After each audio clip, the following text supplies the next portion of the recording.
Hey, what is up, everybody? Sorry about yesterday. I honestly started feeling really ill, so I had to back out pretty quickly. But we're going to talk about all the other stuff I didn't talk about yesterday, today. We don't have Katie with us today, so bear with me if it takes me a minute to get to chat and a couple other things.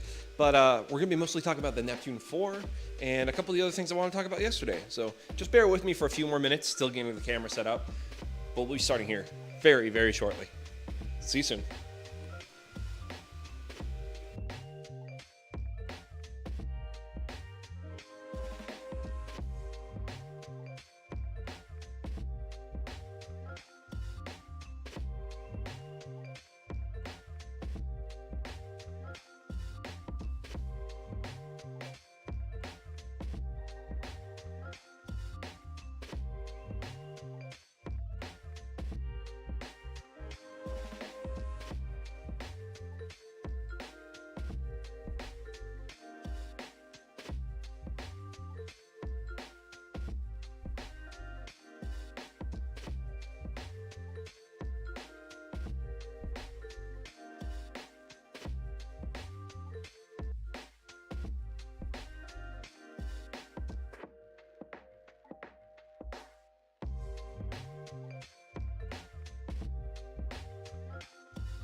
All right, let's go ahead and get started. What's up, y'all? Hope you're doing good. I'm over here now. Hey, I forgot my hat. Yeah, I didn't comb my hair today. Shut up. Anyways, hope you all are doing well. Sorry about yesterday. I started feeling really crummy and super tired. And it's kind of funny because it's starting to happen again right now. But why am I feeling like this? Apparently something I had yesterday. I had some high fructose corn syrup in it. Katie and I missed it. And if you don't know about me and that stuff makes me really violently ill. And I got really lucky that it wasn't like making me super sick because it wasn't a lot, but it's enough for me to notice and feel super not great and super out of it. So sorry about yesterday. What has happened since yesterday? Well, we tweaked a bunch of settings. We got these helmets started while we were streaming yesterday. And I stopped working on the new Neptune 4, which we're going to start doing that here again in a second. And I wanted to go start a print over on the Bamboo Labs for my friend Matt, the Immortal Red Fox. He had sent me something that I'd like to work on stream. I don't know if I'm going to be able to show you all of it, but hopefully I'll be able to show you some of it. We are working on getting another laptop here pretty soon so we can make that like our official like on-the-go computer for all our 3D printing stuff. And also our like on-the-go streaming setup, because we're going to try to take this outside and do other places, because I want to show 3D printing to more people and also more Toku stuff too. So you know, but yeah, I'm going to make a special version of Matt's figure for him, and then we're going to start getting another helmet printing on this, and I'm going to share with you how I got this working over here. And while we try to get this working on the new Neptune 4 Plus, I'm going to try to use these exact same settings I used for the Plus over on the Max and see if that still has its own issues, or if there's, you know, I'm really upset about the Max's situation, but thankfully, and knocking on wood here, it seems like the Neptune 4 Plus, if you use the correct settings that I used, it seems to be able to print pretty well. As you can see, this Neptune 4 Plus is printing Kamen Rider The Next, V3 specifically from Kamen Rider The Next. And it's coming out rather clean, but it's not because I'm using any Neptune 4 Max settings, and it's not because I'm using any Neptune 3 Plus settings. I'm actually using Neptune 4 settings, not Pro, not any of the 4s with any of the special tags on the end, just Neptune 4. I still need to mess with some of the retraction settings, especially the ones between the supports, but outside of that, like little bit of stringing that we're getting on this is a pretty darn clean print, and I'm rather impressed so far. So long as it survives the whole print and comes out looking good, I won't really have much to complain about probably. And I will be making a more dedicated video about how I got this working, because I'm really nervous that these things might not work by the time they show up in people's homes, especially around the holiday season. So if you know someone that has a Neptune 4, whether you love them or not, if you love them, bring them over to the stream. Let them know, like, hey, I'm working on one right now. Maybe my settings could help them. We're going to talk about those a little bit more as we go through. And then if you don't like them, still tell them to come along. Just let me know that they're coming, and then I won't talk about that thing specifically and be super vague, and it'll make them upset, and you can enjoy that. Don't do that. Don't be that. Don't be like that. That's horrible. All right. So another thing I need to make really clear. I'm trying to be a little bit more myself with all the streams and stuff like that. So if you guys don't know me, I'm usually very sarcastic. So if I'm not being sarcastic, know that I'm definitely trying to reel it in and be on my best behavior. I don't want to do that on the streams as much anymore. I feel like it's really disingenuous. So prepare for more snark, I guess. I'll try not to be mean. I'm genuinely, and if I feel like I need to help you, and I give you some, if I end up giving you some gentle ribbing, you know, just be like, yo, what the hell, dude? Dial it back, and I promise I'll be good. I'm really sorry if I end up rubbing anybody the wrong way, because I know I've done it before. Anyways, I want to give a shout out to one of our viewers, especially if they're in chat right now. Megadong, thank you for coming back. I was looking for you yesterday, and I know it was such short notice, but if you're here today and you're listening now, glad to have you back, buddy. Missed you. So I wanted to talk about a story that I was going to talk about yesterday and how it kind of relates to something that's happened to me recently and why it's me feeding into a new project. Did something just go beep boop? Am I going crazy? Did y'all hear that? Oh! I know what it was. Where's my? I was using a Bluetooth speaker. I think that's what it was. I was using my speaker earlier and it just made a noise. Okay, sorry about that. So I wanted to tell you all a story that relates to not just my past, but like something that's happened recently, and then also how I treated it in my past, and then me looking back and thinking now, yeah, I think I'm going to do the same damn thing. All right, so let me go get something. It's really small and stupid, but it's important to me, and I'm going to get a little bit closer to the stream here in a sec. So bear with me. Enjoy watching the print while I grab this. I want my hat. Ow! What was that? Oh. Power cables. What was that? What the was that? All right. I'm gonna leave that there and actually stand up like an adult. Okay. Where's my cap? Where did I put the hat?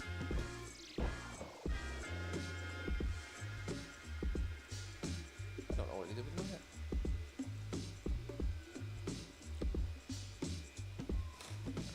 iPad for later, but I'm trying to remember where I put my other stuff. I'm going crazy. Absolutely bonkers. See, this is what happens. Like, I get that stuff in my system, and then I just like start. It's like a fog. It's the weirdest thing.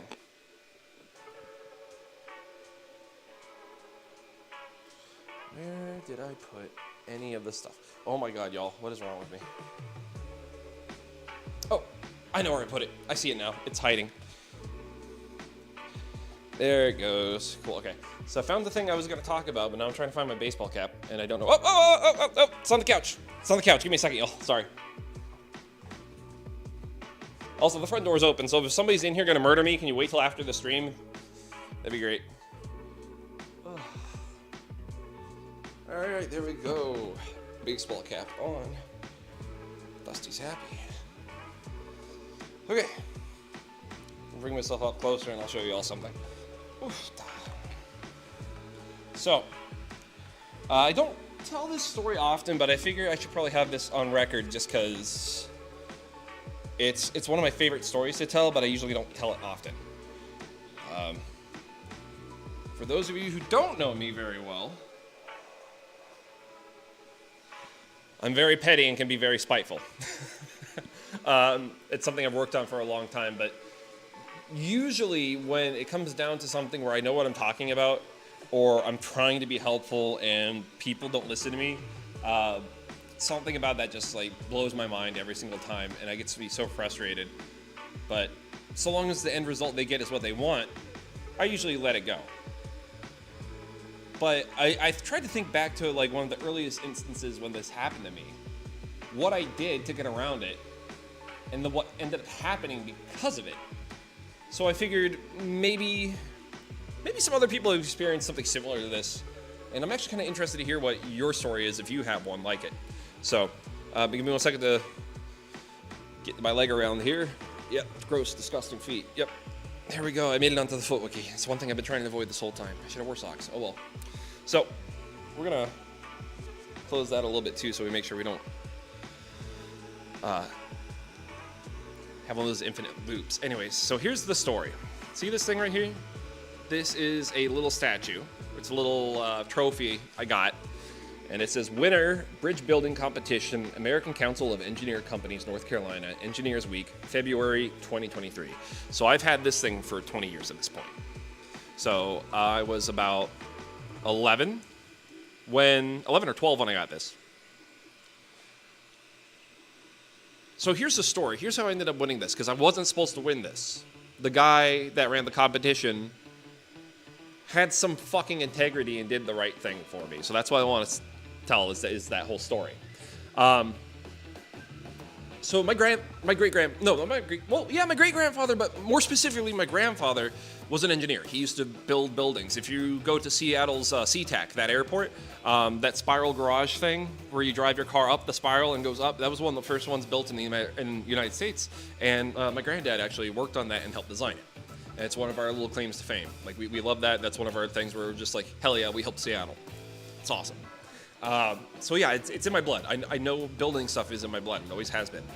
The more artsy side of it definitely comes from my dad's side, but I don't have as much experience with them, sadly. But the experiences I did have with them was always pretty colorful. And I don't mean that in like a bad way. I mean that like artsy kind of way, you know? You know how art people can be, especially ones in more impoverished areas. But the kind of folks that didn't let them bother, you know? They were the kind of type where it's like, oh, you don't think I can do that? Fuck you. Those kind of art, yeah. Anyways, so we had this engineer come to the school, to our science class. Oh, okay, no, I was definitely 11, because remember the teacher in the classroom now. It's all coming back to me. And I got paired up with 4 other people, and our class all got split up to where we all had groups of 5. And the whole goal was come up with a design to where you can only use 150 popsicle sticks, regular white glue, and build a bridge that has a very specific window size on the top of it so they could feed through this block of wood that had a pipe that you could put weights on. The goal was to see how strong of a bridge could we all design together. And I immediately was like, oh, I got this. We have to layer it. If we do some flex points, all this, like I was laying out like a bunch of stuff to where if I knew the engineering equivalent of the words, I probably would have been using them. I didn't know what they were exactly, but I knew how to build them. It's like one of those kind of things where it's just like, it just comes to you. You know what you're doing. You know what you're talking about. And these kids were,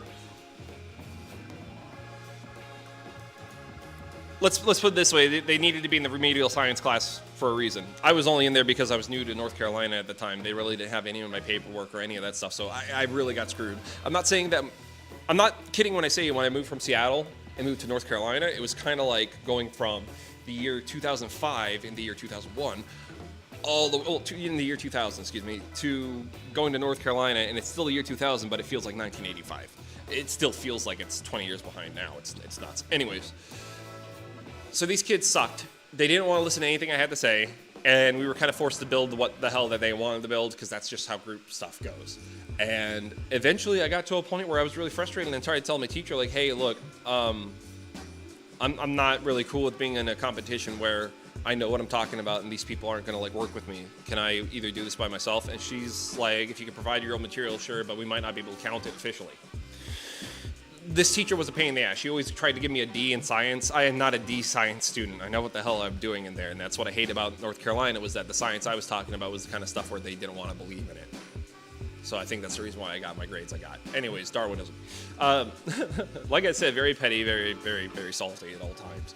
So I was so frustrated. I told Mom the whole situation, got her caught up to speed, and she was like, yeah, let's go buy those materials right now. So we went and we got 150 popsicle sticks, and we got white glue, exact same stuff they used at the class, and I made the bridge exactly the way I wanted to do it. So we waited and did every single person's bridge before I walked out with mine. Our group was the last group. They did theirs. It barely held like 110 pounds, and even then, that was the strongest that most people had built that whole time. And the guy that was doing the bridge competition looked like he was miserable. And my teacher looked like she had the smartest kids in the world, which is like, you had one, but you weren't paying attention to them. Anyways, so I put my bridge up there, And I'm like, this is mine. This is the one that I did. And yeah. And the dude started putting weights on it. And he put every weight on it to where it got up to about 250 pounds of weights that he had on it. And it still hadn't budged yet. So then we started using other things on top of it to where eventually it got closer to the 350 before it cracked. And when I say cracked, it's like one bottom corner of it just wedged enough to go through. I made the best bridge. Very obviously I made the best bridge. And this guy was so damn impressed. He was super impressed. But my teacher got all shitty with him in the front of everybody, saying that I was exhibition and it didn't count. Which is just like, why? And I'm just gonna be really real. A lot of teachers in North Carolina kind of did this shit to me, and I hated it. I only had a few teachers that ever gave me any kind of respect as a student, and like all those guys I still remember by name and appreciate. This lady, I don't care who she is, and honestly, if she's in the ground, good. Sorry, you shouldn't be teaching if that's the way you're gonna be teaching. Anyways, that dude came back to the school after he saw that everyone got trophies except for me, and he made me a special one. Everyone had silver ones, I got gold. And he put me as the winner on it. The other ones didn't have winner, and he very obviously was like super impressed with my stuff, and he had me pass off a card to my mom, and I got some free engineering lessons after classes. So I really appreciated that, because at Ligon, they had a lot of technical engineering classes and a lot of things like that, computer classes too, where if they just paid a little bit more attention to what I could and couldn't do in those 3 years I was there, I probably could have been doing more and more stuff engineering-wise. And I'm kind of upset that I never actually really got deep in engineering. So since I started working on it a little bit more recently, I've been finding another passion with it and trying to apply some of this stuff to my prop and costume making, especially with the 3D printing scene. So this story feels like it kind of happened to me again recently. I mentioned yesterday how I had a job where I had 10 costumes I had to produce, and ultimately, they didn't end up using the outfits. I still got paid for the job, which I really do respect and appreciate. But what's irking me is that in this job, I had some decisions that I wanted to make for these outfits to make sure that these people got exactly what they wanted. And with this group, they had a bunch of producers and one other guy that's like the guy, you know, the one that you really want to make sure like he's happy. So I went into this approaching it with like, okay, what would I want to see? What would I need for this? Like, what's the overall thought process for this video to help make this like the best damn thing I could? And the initial design I produced, I really feel like was pretty good. I think we really could have gone with it if they had approved it the day I showed it first. What ended up happening was they ended up changing the design on me about a week before we had to do all this stuff, and it severely impacted the quality of the product. And ultimately, I was really unhappy that was going to be what I showed, because it's not the best that I could do. And on top of that too, they really didn't give me a lot of the resources I needed. I feel like I didn't get any of the resources I needed till like near the end. And even then at the end, it didn't work out. It was one of these things where I really feel like we needed to talk more logistically at the start to make this work out. I just really wish they would listen to me at the start of all this, because I really had tried to plan this to where it would not have ended up the way it did, but it still ended up the way that it did. Really frustrating. I got paid. I should be like, oh, whatever, I'm done. But I feel like they didn't do right by me, but more importantly, I feel like I didn't do right by them. So I want to try again. And instead of me begging for a job or asking for more opportunities through them, I would just rather make my own production where I have the same amount of suits or more, and just show like, hey, look, if you let me cook, I can do great things. And that's why I'm working on what I'm working on now. It's because with that last job, the main dude, all the stuff that was taken away from my design was all stuff that he wanted in the long run. And that chapped my ass. Like, really fucking pissed me off. I do not like dissatisfying people with my work at all. And it hurts knowing that, like, I had the right idea, other things got meddled, and then because of it, it didn't end up being what they needed.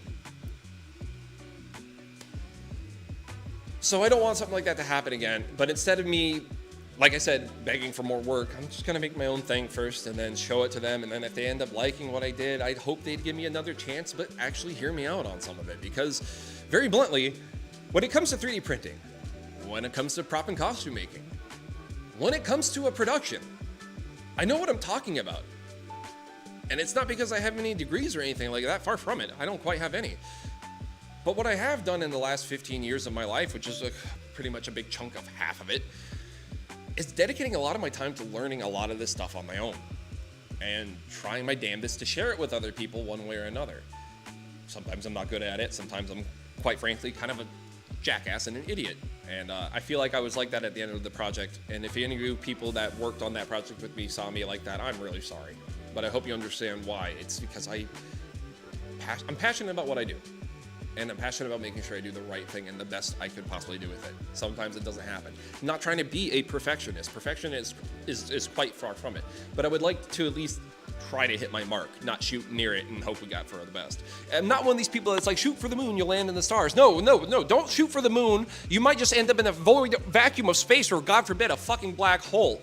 Shoot for something big, whether it's the moon or a star or a planet, but make sure you're shooting for something. Try to hit your mark. That's my philosophy. Excuse me. So yeah.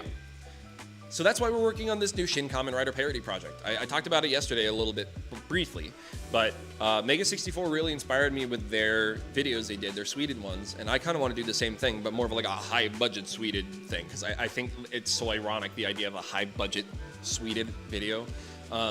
But it's my best way of making some of the best work that I know I could do, while also making some more silly kind of stuff, but also still making very much a short film production. It's not something I expect to make money on. It's just something I want to show that, hey, look what we are becoming more capable of. And if it doesn't work out, then like, shoot, we tried. But hopefully this becomes our little launch towards making our own narrative content, like all in-house. Because that's what I've been trying to do this whole time. I know some people are like, oh, he's just all about cosplay, or oh, he's just 3D printing. No. I think in the long run, what I wanted to do is I wanted to direct and film some like tokusatsu stuff. But ultimately, I'm somebody that wants to know the ins and outs of everybody's job on one of these things, so that if I ever have to hire somebody else to do it, I know exactly what they're going through, so I'd never have to ask too much of them or too little of them. I've been working towards trying to understand all different aspects of this kind of stuff, you know? So, like, I've gone and hung out with stunt actors to try to learn, like, what do they go through when they work on productions. I've met other prop and costume makers who've worked on productions to see what they go through in production. I've tried my best to talk to directors and even a couple of producers from different shows. God, hell, some of them have been really, really cool. Suzu P. Domo arigatou gozaimashita. Akibara unja daisuki desu. Yeah, Suzu P's cool. Good guy. Anyways, I've been just trying to learn as much as I can on my own to make sure that when it's time and I'm finally going around to do my own thing, it's gonna be right. And I've been wanting to make movies. I want to make movies. That's why I've been making all this stuff. It's because I want to make sure I can make the things I want to make without somebody telling me, oh, you can't make that, or there's no way I'd be able to help you produce that. I don't need you to help me produce that. I have all this stuff. I just need help, making. So like, friends and family, people that can come by to make stuff with me, or people that would be willing to sponsor projects so then I can have even more bigger, better stuff. Like people like FS Laser, Full Spectrum Laser. If you're somebody that's interested, oh God, here we go, we're right into it, sorry. But seriously, if you're interested in getting a laser cutter, go check down the description down below. We got a really cool deal for you, and we're going to announce the bigger full thing tomorrow. Or not tomorrow, but whenever we record stuff. We're recording something tomorrow. Like I spilled the beans on the next video, Dusty. Ugh. But yeah, so I'm working towards my new version of this, essentially. That little story of getting back out there, making a big, damn good thing, showing exactly what I can do, and then seeing what sticks. We have a couple other really neat opportunities lined up, and we have conventions and things that we're trying to do too. So like, we're just going to continue to be busy, but I want you to know that we are still working on customer orders. We're still making stuff happen, and we are slowly but surely making it to where we can 3D print from wherever the hell we are in the United States, and have somebody be able to ship it from here, even if we're not here. So, yeah. We're still doing the day job, the 3D printing day job. It's fun, it works great for me, and it allows me to be able to make content like this, what we're doing right now, and also videos and stuff like that. And anybody that's been supporting us, especially in the last 5 years, bless you. Seriously, thank you so much. I can't thank you enough for all the support. It's the only thing that really keeps me going with trying to even want to do this stuff anymore. Not the 3D printing stuff, like that's always gonna happen. But I'm talking about like, getting out there and making stuff for people, because I don't really want What's the best way to put it when it comes to me making stuff? I'm not somebody that necessarily wants financial gain out of it. I'm more satisfied in knowing that you watch the thing and you're happy with it. Because if you're happy with it, it means you're probably coming back to watch it again. And if I've gotten you to watch my stuff twice, then like, that's pretty cool. You know, I don't think a lot of other YouTubers get that. I think it's like a one and done kind of stuff. But things like Suit Up, my favorite thing about YouTube Studio is going to the back and seeing the back end and seeing like who comes back to watch it. And I got people who've come back to watch it close to 15 times before. Oh my God, thank you. Seriously, that's so cool. That means the absolute world to me. And yeah, I want to make more things like that you guys can come back to. So this next video we're doing, even though it's a Sweden thing, it's also going to be slightly a Suit Up special because there's going to be a bunch of different things in there that we're going to be doing that's going to be in a behind the scenes video that comes out right after that production. I'm hoping to have it out by April before the anniversary, the 54th? Yeah, 54th anniversary. Yeah, I hope y'all end up liking it. Oh, it'll also be around the first anniversary of Shin Kamen Rider too, so hopefully they'll announce a Blu-ray and then we can tag that on, like go buy that, even though we're not looking for anything. But yeah, that's where we're at. That's what's going on now. Let's hop off of story time for a bit and let's check on some of the prints real fast. I'm gonna grab this right quick with the camera and I'm gonna show you a closer look at the V3. We're gonna go look at the Shin Kamen Rider and the Shin Kamen Rider. I got two different versions running. We got the 2023 version and the 1992 version running. So give me a second. I'm going to show you those things, and then we're going to come back and check chat because I see a couple of y'all have asked me some questions. I'm sorry I haven't looked at it yet. All right. Let's peek at V3 real quick. So this is on the Neptune 4 Plus. It's using settings for a Neptune 4, though. So if you're having issues with your Neptune 4 Plus, I'd recommend hopping on Orca Slicer, grabbing the settings for just the Neptune 4, not the Neptune 4 Pro or the Max, just the Neptune 4. Go into the printer settings and expanding the build plate to the size of the Plus and try printing with that. It isn't completed yet. We are sitting at about 77% done, so it's getting there. But yeah, I'm hoping that this comes out nice and clean, because if it does, then I think this is going to be the settings we use on the Neptune 4s for now. If you don't know, we've been having a lot of trouble with our Neptune 4 Maxes and our Neptune 4 Pro. This is the most satisfying print I've gotten on any Neptune 4 so far. Knock on wood. But yeah, happy with this so far. All right, let's go take a look at the Shin Kamen Rider that's being printed on our Neptune 3 Max. Now, this one I'm really satisfied with so far. Give me a second, I'm gonna get y'all a quick zoom in on this. Do you see those two holes right in the dead center right now? Those printed with no supports on them whatsoever. Orca Slicer's been using some really cool overhang settings that have made it to where I really don't need that many supports. And it's been printing rather cleanly too. This is at a 2.8 layer height. No, excuse me, 0.28 layer height, excuse me. So it's kind of like a draft quality. You know, it's a third of a millimeter per layer. But if I went a little bit thinner and printed this again, man, I bet you that could be super smooth. But yeah, we're gonna try printing this again with our new foam filament that we discussed last time. Oh, hey, check this out. This one will be done on stream pretty soon. We are at 97%, so it's almost done. We'll be able to wear a shin mask in a bit. Awesome, great. All right, well, we'll stop talking about this and move on to the other one. This right here is the 2023 Shin Kamen Rider by Z Zackers. That's what's printing right now. It's a little bit over 55% done now. This one's taking its time printing. I want this one to be nice and smooth. This is for our customer, Christian. Dude, if you're watching right now, I'm so sorry this is taking so long. We've just been having problems after problems. And so if you see why I have so many printers here now, it's to make sure that we had one of yours work. I printed that one on this printer as well. And this one went night-night, so I got to figure out what's wrong with you. Yeah, but anyways, this is a Neptune 3 Plus. This one's been working pretty good, pretty consistently. That's my original one, and that's our newest one, so that one might actually have a problem. Dusty, why do you have so many printers? You know, I didn't want to have this many printers like this sitting around, but unfortunately, that's just kind of what happened. The last client, the one I was talking about a minute ago that bummed me out, but also I still really appreciate, it's a weird situation. I had to pop open a bunch more printers to make sure that thing worked. And so at my office, I still have a lot more printers as well. Anyways, I'm going to take a very short break I'm gonna get some water in me. I'm gonna move some stuff around. I'm gonna reset the camera over here. We're gonna check chat when I get back. And then we're gonna start building this other Neptune 4 Pro, or 4 Plus, and start printing some new stuff today. Oh, and we're gonna show off our Bamboo Labs with my new 12 color AMS setup we have going right now. Okay, I'm gonna take a break. I'll see you back here in a few minutes.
Alrighty, we're coming back in now. Alright. What's up? So give me 2 seconds to pull up chat on my phone. I'm gonna take a quick peek, see what y'all have been saying. Then we're gonna share something with y'all that I was supposed to share yesterday and forgot. Then we're gonna move into the printer stuff like I said. So give me 2 seconds to pull this up. I hope y'all have been doing well. I missed a lot of you. So if you weren't here yesterday, happy to see you here today. I also hope this setup works for now too. We are working on getting some more lights that we're gonna set around the room to hopefully help with the lighting situation. Didn't realize how bad it really was because we were like, oh, it's so bright and open when we first moved in here. Yeah, not when it gets dark outside. And only bright in like 4 places. So sorry if the lighting in here is weird. Something we're working on next. Just be happy I fixed the audio finally. All right, so let's see. Megadong, like always, dude, thank you for showing up. I missed you yesterday. Apache Prime, yo, what is up? Thanks for coming in. Is that a chest plate or a big-ass helmet? Or from perspective, making it look big? Your own teacher? Been a minute. What did I miss there, Apache? Are you still here? If you can you give me some more context? I'm really sorry. I should have been paying attention to this chat sooner. B Manta, been a minute. What's good? Doing well. Good to see you, Manta. Hope you are doing well. Wait, did you 3D print your own microphone? Hell yes, I did. Here, give me a second. Let me get closer. I'll show you this 3D printed microphone. So we actually debuted this at East Coast Rep Fair. Hold on, let me hit it with my lights so you guys can see it better. Yeah, we debuted this at East Coast Rep Fair. If you want to go check, 3D Musketeers actually had a video featuring this in there and also me messing with their version of their microphone setup. So, hey, 3D Musketeers, if you if you're seeing this, I'm sorry about messing with your microphone, man. I was playing, I was joking. I've already apologized like 5 times. So hopefully you know I'm serious. But yeah, this 3D model is actually available on printables, I think. And I just printed up our logo and just glooped it on. Go get some 3D gloop. Shout out to our friends Andrew and Andrew at 3D Gloop. I'm gonna be hitting them up for some help with stuff soon. Gloop is great. This model's good too. Thanks for noticing. I really appreciate it. I wanted to have something that's like uniquely like, kind of like our brand thing. Cause like I know magenta is like our color, but having more stuff with the logo on it's been pretty cool too. Actually, if you've gone to events recently, you probably are finding some of our maker coins. They're hollow, but they have our logo and our brand website on the side. So yeah, if you're at Ranger Stop, I actually passed some of those out too. All right, let's see what else we got.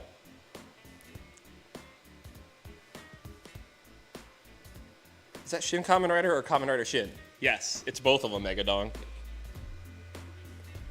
Can you make Shin-Chan from Crayon Shin-Chan? I probably could. Actually, that would be really cool to make a Crayon Shin-Chan, because like, there's been some Crayon Shin-Chan like Kamen Rider crossover stickers that have been showing up recently. Shinichi Wakasha, the guy that does most of the Godzilla monster suits and designs from like the Heisei era, he's been retweeting a lot of them recently on Twitter, and Man, I want some of those, but it'd be even cool if they're like 3D printed. And I have so many different little like Rider 3D models that I bet you if I found a good Shin-Chan, I could probably remix that. I'll think about it. Thanks for the inspiration, actually. I'm gonna write that in here before I forget.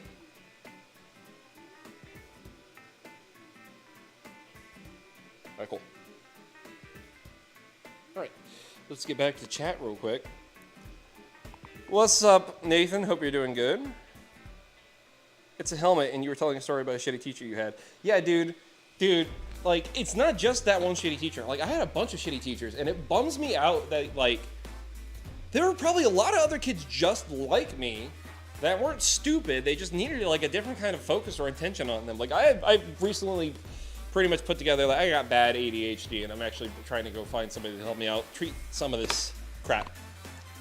And yeah, I remember there's probably a lot of other kids like me who are, and this isn't me tooting my own horn. I actually think I'm mostly an idiot, but like, I don't think I'm not intelligent. You know what I mean? There's just some things where I feel like if I had better exposure to certain things and was around people that weren't just so fucking crummy, maybe that crap would have rubbed off on me too. So like, genuinely, I'm trying to like sort my shit, and the easiest way to sort your shit is look back or be reflective. Think about all the times that somebody's hurt. Ultimately, it comes down to who hurt you, bro. So yeah, it was that lady. And I'm not going to name drop her, but I already said what I said about her. It's what happened. So, whatever. But I appreciate you listening to the story, man. Thank you. Eric says, nah, is that Dusty, the next decade himself? What up? What up?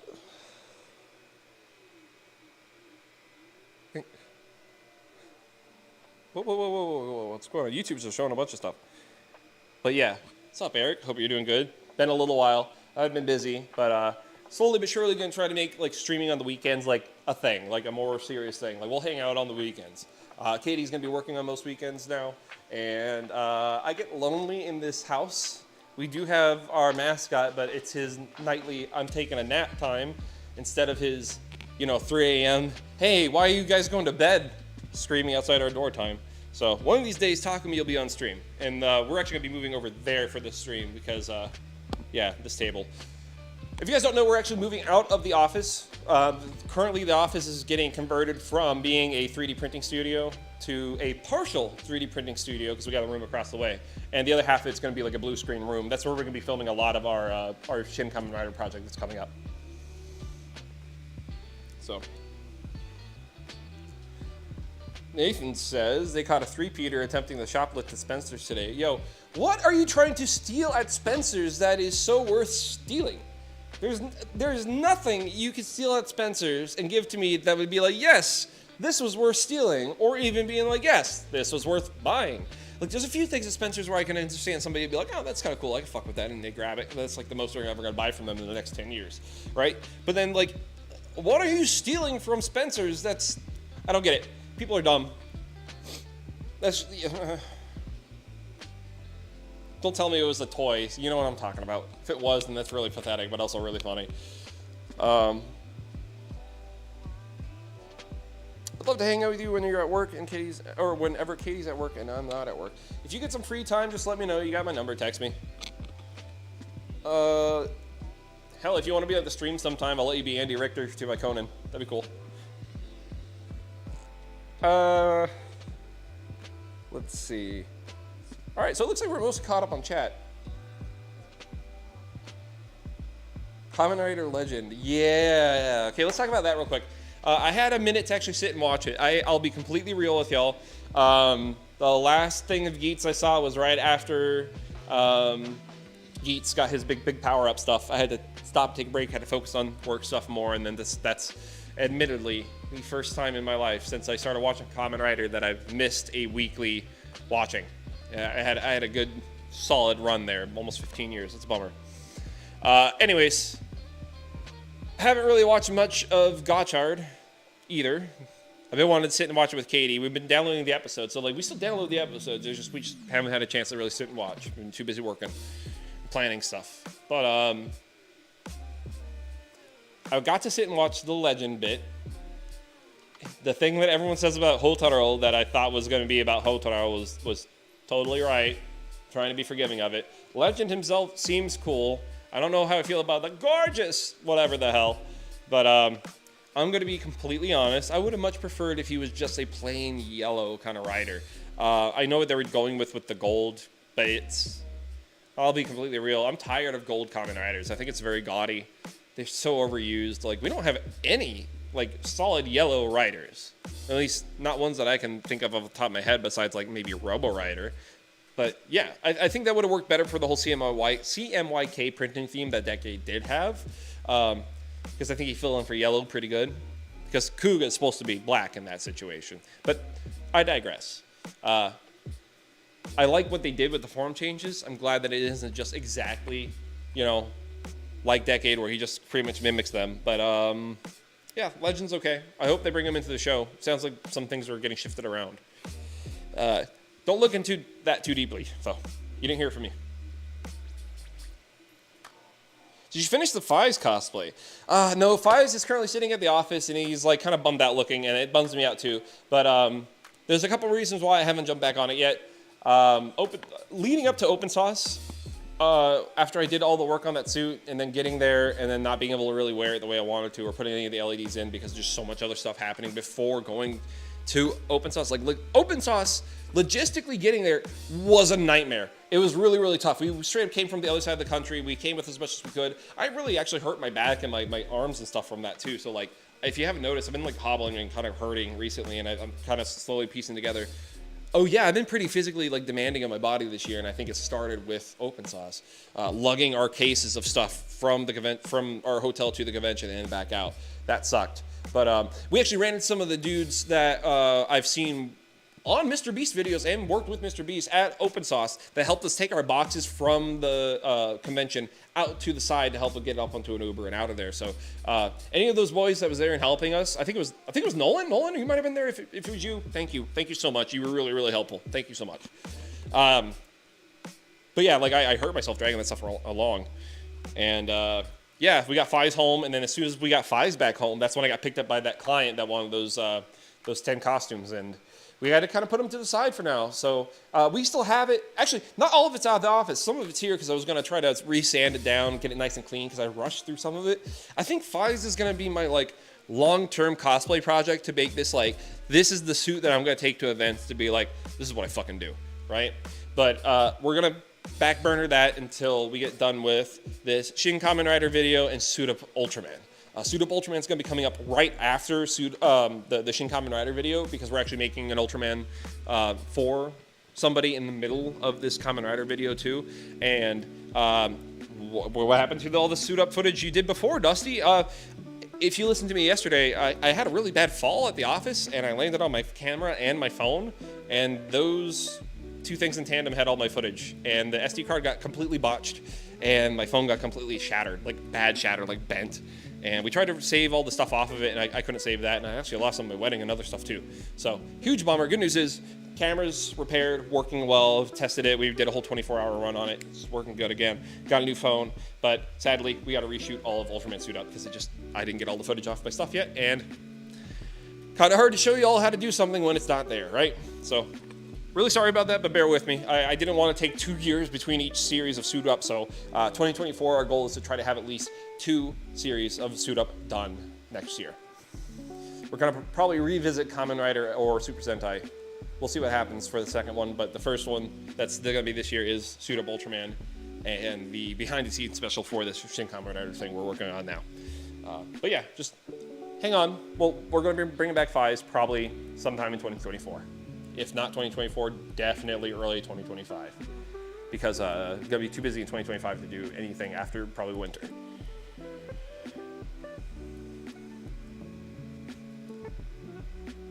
Jad says, it's been a long time. Hope you've been well. It's good to see you too, Jad. Yes, it has been a long time. Hope you are doing well. Jake, our mutual buddy, showed me some of your cosplay stuff you've done recently. It's really solid stuff, dude. Keep it up. And yeah, sorry I haven't talked in a while. It's been...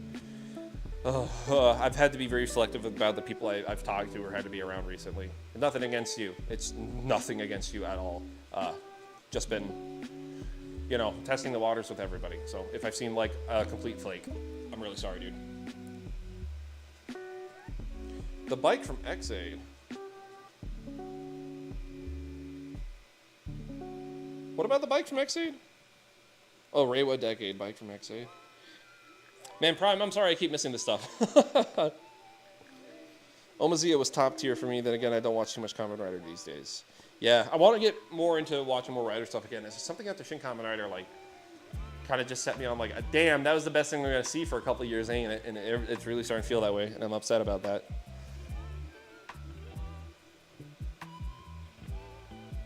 Yeah. Oh, hey, what's up, Gregor? Hope you're doing good. Miss you, man. Hope you're doing well over there. And yeah, the bad fall, that sucked. That actually messed with my back and stuff too. So I've been extra hurty and kind of like a absolute potato.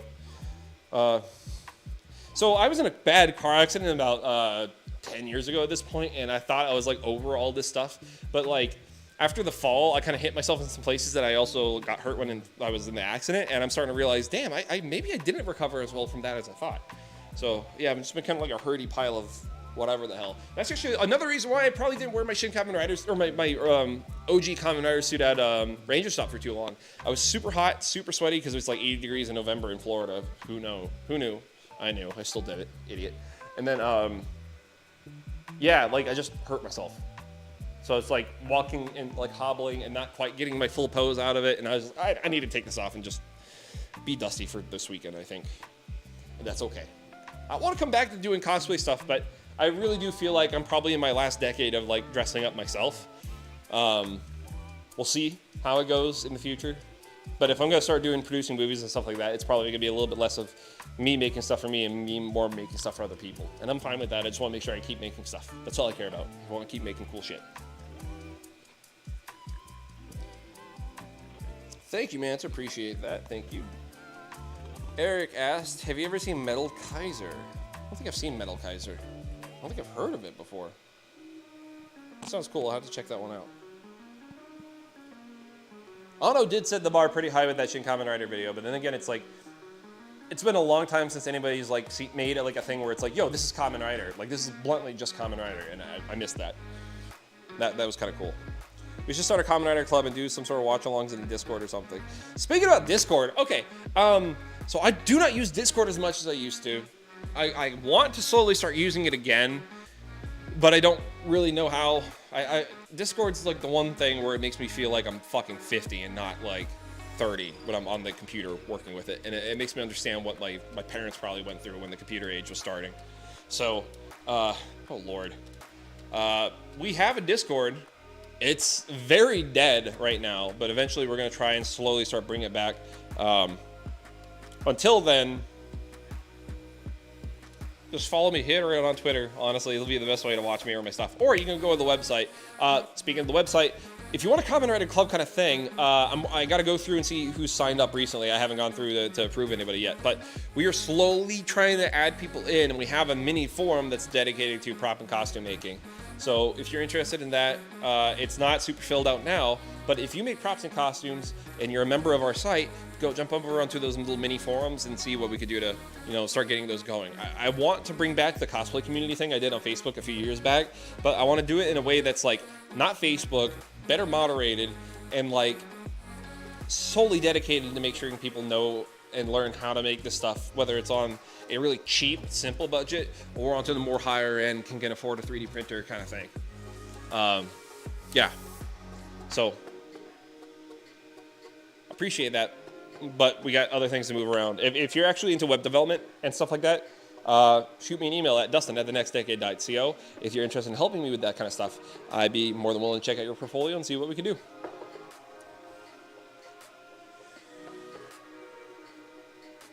Just recently got into a Discord trying to replace Twitter. Yeah, see, Twitter is one of those things where I'm never going to call it X, but it's also one of those things where I talk to so many of my Japanese friends on there, and they don't really use any other service that has kind of like English users, like in crossover, other than like Line. And like, don't get me wrong, I think Line's cool, but I still feel really awkward using Line specifically.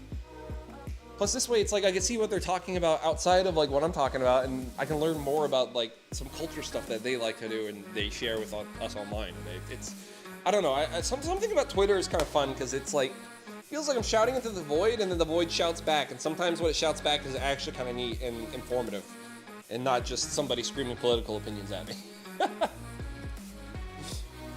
Okay, so I'll say this too, and I know some people don't agree with this, but ever since Twitter's takeover, even though I have some issues with decisions that management has made, generally I've been having a little bit more of a positive time there. Like, I'm actually seeing posts related to stuff I care about versus somebody just trying to piss me off. I don't see as many blue check marks as you'd think, and when I do see them, it's easier to ignore half the bullshit they say. So, I will say this though, the bot problem's still there, so what the fuck were you talking about, bro? Anyways, moving along. It was owned by Supro, and it's Chinese and basically a Chinese Ultraman, and the design is very cool, and the weapon too. Huh! I'll have to go check that out.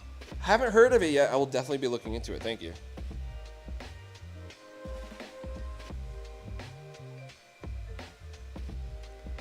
Yeah, Jad, hit me up sometime if you want to talk some more, dude. I'm really sorry about a lot of shit. It's stupid stuff. A lot of stupid stuff's happening. But I'm glad you're doing well regardless. And, yeah.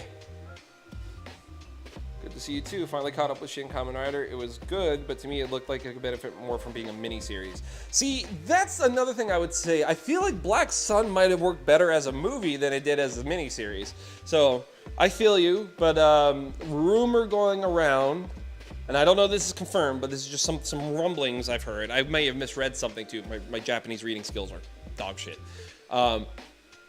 We should be hearing something about a Blu-ray around the time of the first anniversary of Shin Kamen Rider, and there's so much stuff that was left on the cutting room floor that we might be getting like another like small mini arc of stuff that was cut from the movie entirely. Not entirely sure if that's true, but another thing I've heard is that there's like an episodic cut where it's like if you just want to watch certain parts of the movie like a series, it'll be on the Blu-ray. So keep an eye out. That could still happen. It could also not happen, but let's hope it does because that sounds super cool. Dusty's 3D printing cutting corners, real cosplay making. I saw this one craft maker that was saying these kind of things and it discouraged me for a second. All right. Let's settle this. Give me a second. Let me stretch. Let me give myself something to drink too because I want to have a real talk about this. Because I actually know exactly who you're talking about. I have no ill will towards this person at all. I've just been so busy that I haven't been able to spend time talking to them like I usually do. And I think they got a little bit salty about a few things and saw me posting a couple things, and they decided to take some swings at me. And one of the swings they decided to take at me was about the 3D printing thing. Let me take a sip of this real quick.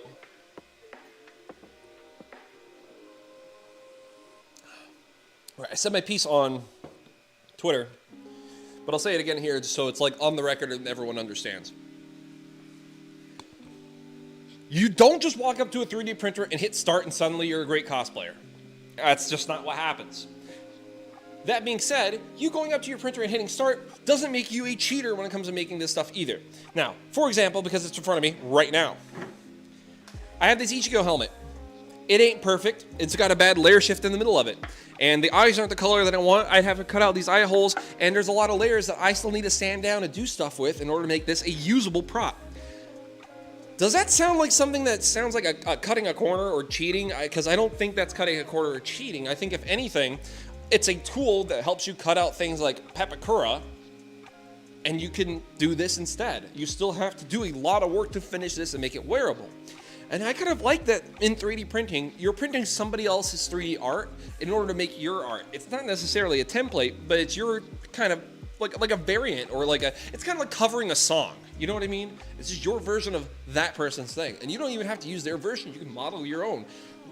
Ultimately, when it comes to 3D printing, there is work that goes into it, whether you are slicing, changing settings, making your own model, redoing models, making prototypes, flipping them around, doing all that stuff.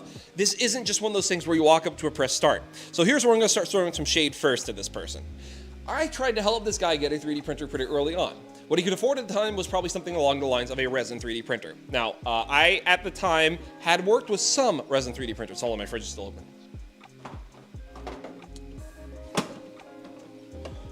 So I had worked on some resin 3D printers at the time, but it wasn't the kind that he was working with. Personally, I didn't have very much experience with that one in particular.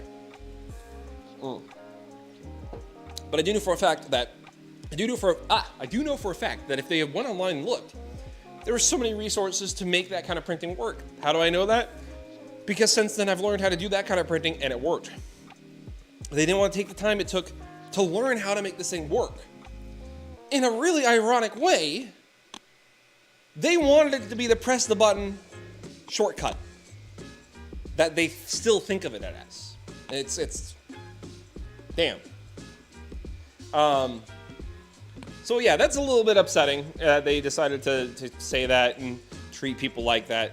But ultimately, just like it was with his EVA foam work, it takes some preparation. It takes work.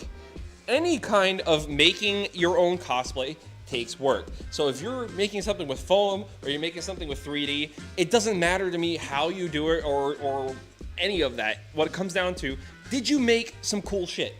Did you make something that you're proud of? Did you make something that you're happy to wear and show with the world? Because if you did, then I think you did a great job, and that makes you a cosplayer. I don't think having a fancy tool and being able to do something makes somebody a cheater. I think if anything, it means that they're just dedicated and want to learn how to do this stuff and share it with more other people. Ultimately, the way I approach it and the way I'm seeing it is, I want to try to be positive about 3D printing cosplay and all this other kind of stuff, and they want to keep making cosplay on these kind of like gatekeepy kind of shitty clubs, and it's never been that. It never needs to be that. And I'm not mad at this person. Quite frankly, I'm just disappointed because I've treated them with almost nothing but love and respect, and tried my best not to be shitty back to them when they've been kind of like weird. But it's just one of those things where you try to tell somebody and you feel like they just don't want to listen to it. And genuinely, I feel bad that we stopped talking. It wasn't because I wanted to stop talking. Is that I got busy. And if you know me really well, like, I love talking to people. That's why I do streams like this. But sometimes, like, I'm not on my phone all the time. I don't pay attention to this, and hell, I've gone through, obviously, 2 phones in the last year. It's not that I don't want to talk. It just cut me some slack. I have a lot of people talking at me, and I try to get to everybody. I run a business. I'm not just printing shit just for myself, you know? Like, But regardless, I don't hate this person. Like I said, just disappointed. But don't let that dissuade you from getting a 3D printer, trying to make your own stuff, or any of it. Bluntly, fuck what other people say, do what you're gonna do, because whatever you're gonna do is gonna be better than whatever they were telling you not to do.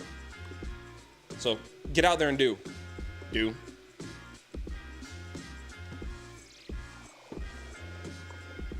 All right. So, catch it back up and see what I missed on chat. Kind of want to learn more about the new shocker. Same here. If you want to see some cool stuff, there's a Common Writer book for the art book stuff that's out. And there's some really neat information and unused designs in there. You'll probably love that. Go check that out. Are you going to watch Ultraman The Rising? I'll give the first episode a shot, but ultimately I'm really disappointed in the product that it looks like they're trying to sell us. It feels very... how do we get American children interested in Ultraman? I know, DreamWorks. Whew. I want to give it the benefit of the doubt because it could still very much be an Ultraman, or it could be like, I don't know, maybe the new Ultraman's Earth. Because wasn't that like the parody one, or was it Ultraman Nice? I don't remember. There's one Ultraman parody that was so cool that they did 2 of them. And if that ends up being what our new Ultraman is, then whatever. I do like the design though. I think it's very, very cool. It's neat. I also like the concept of him being a baseball player instead of just some Science Patrol agent. So I'm giving it a chance, but I'm also cautiously optimistic, I guess. Very cautious. More on the cautious side than optimistic. All right.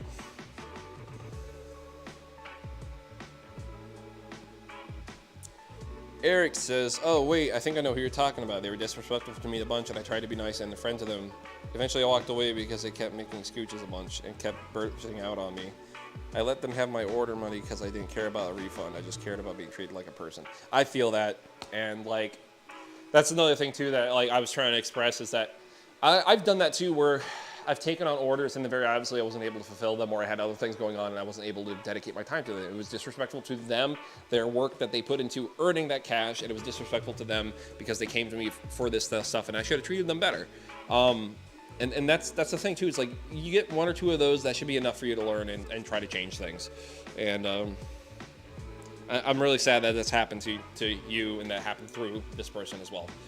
Like I said, I don't want to throw this person shade. I'm disappointed, and I think that's like a lot of the way that a lot of people are treating me, especially in the last couple of years. Because, like, I'll admit, yeah, I disappointed a lot of people, and I'm sorry. But hey, I hope I've shown that everything I've done the last few years has been to, you know, be better and make sure this shit doesn't happen anymore. So I hope that in the same way, this maker that we're talking about fixes this stuff and tries to make this work better, not just for themselves, but for everyone else. Because ultimately, we're all just trying to have fun and make some cool shit. We don't need to be treating each other crappy. And we need to have a little bit more respect for our customers, but also a little bit more respect for what we take on as work for ourselves, because everyone does need to have a work-life balance. And I feel like in 2023, I almost got it. Like, I was so close to not having any messed up orders, and then, like, right up in the last end, I had a couple fucky walkies, but we're still working on fixing those. And yeah, I actually issued a refund to somebody a couple days back because of how long something's taken. And I'm still sending them the rest of their stuff because it's getting done printing right now. So, yeah, sometimes you just gotta take the L and be real, because people will appreciate that more. Hell, I gave somebody a refund a little while ago, and they actually sent me money back because I had finished a good majority of some of the project for them. So, ended up taking that cash, turning it around, finishing the rest of their stuff. And that was just like, hey, I'm sorry, because I really didn't mean for that to happen. A lot of things got shifted around and changed because of that middle job I did. And the only reason why I did that middle job was that if I didn't do that, I would have been foolish not to.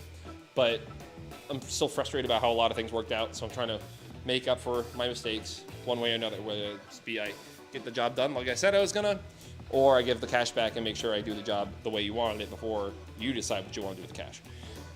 So sometimes you just got to be real with people. Like, that's another thing I want to admit and be open about with, especially other makers. If you're trying to get into this kind of stuff, just be real. Don't try to push stuff off. Just tell people what happened. It's going to be the best way to go about it. I actually got to send somebody a text here too, because I don't know if they've actually seen the 3D printing stuff that we're doing right now. It's one of the customers that's helmets and stuff right now. So I'm going to text them because they texted me a couple days ago. That's another thing too. If you have my business card, my number is on there. You can text me, but please only text me. I've had a couple people try to call me.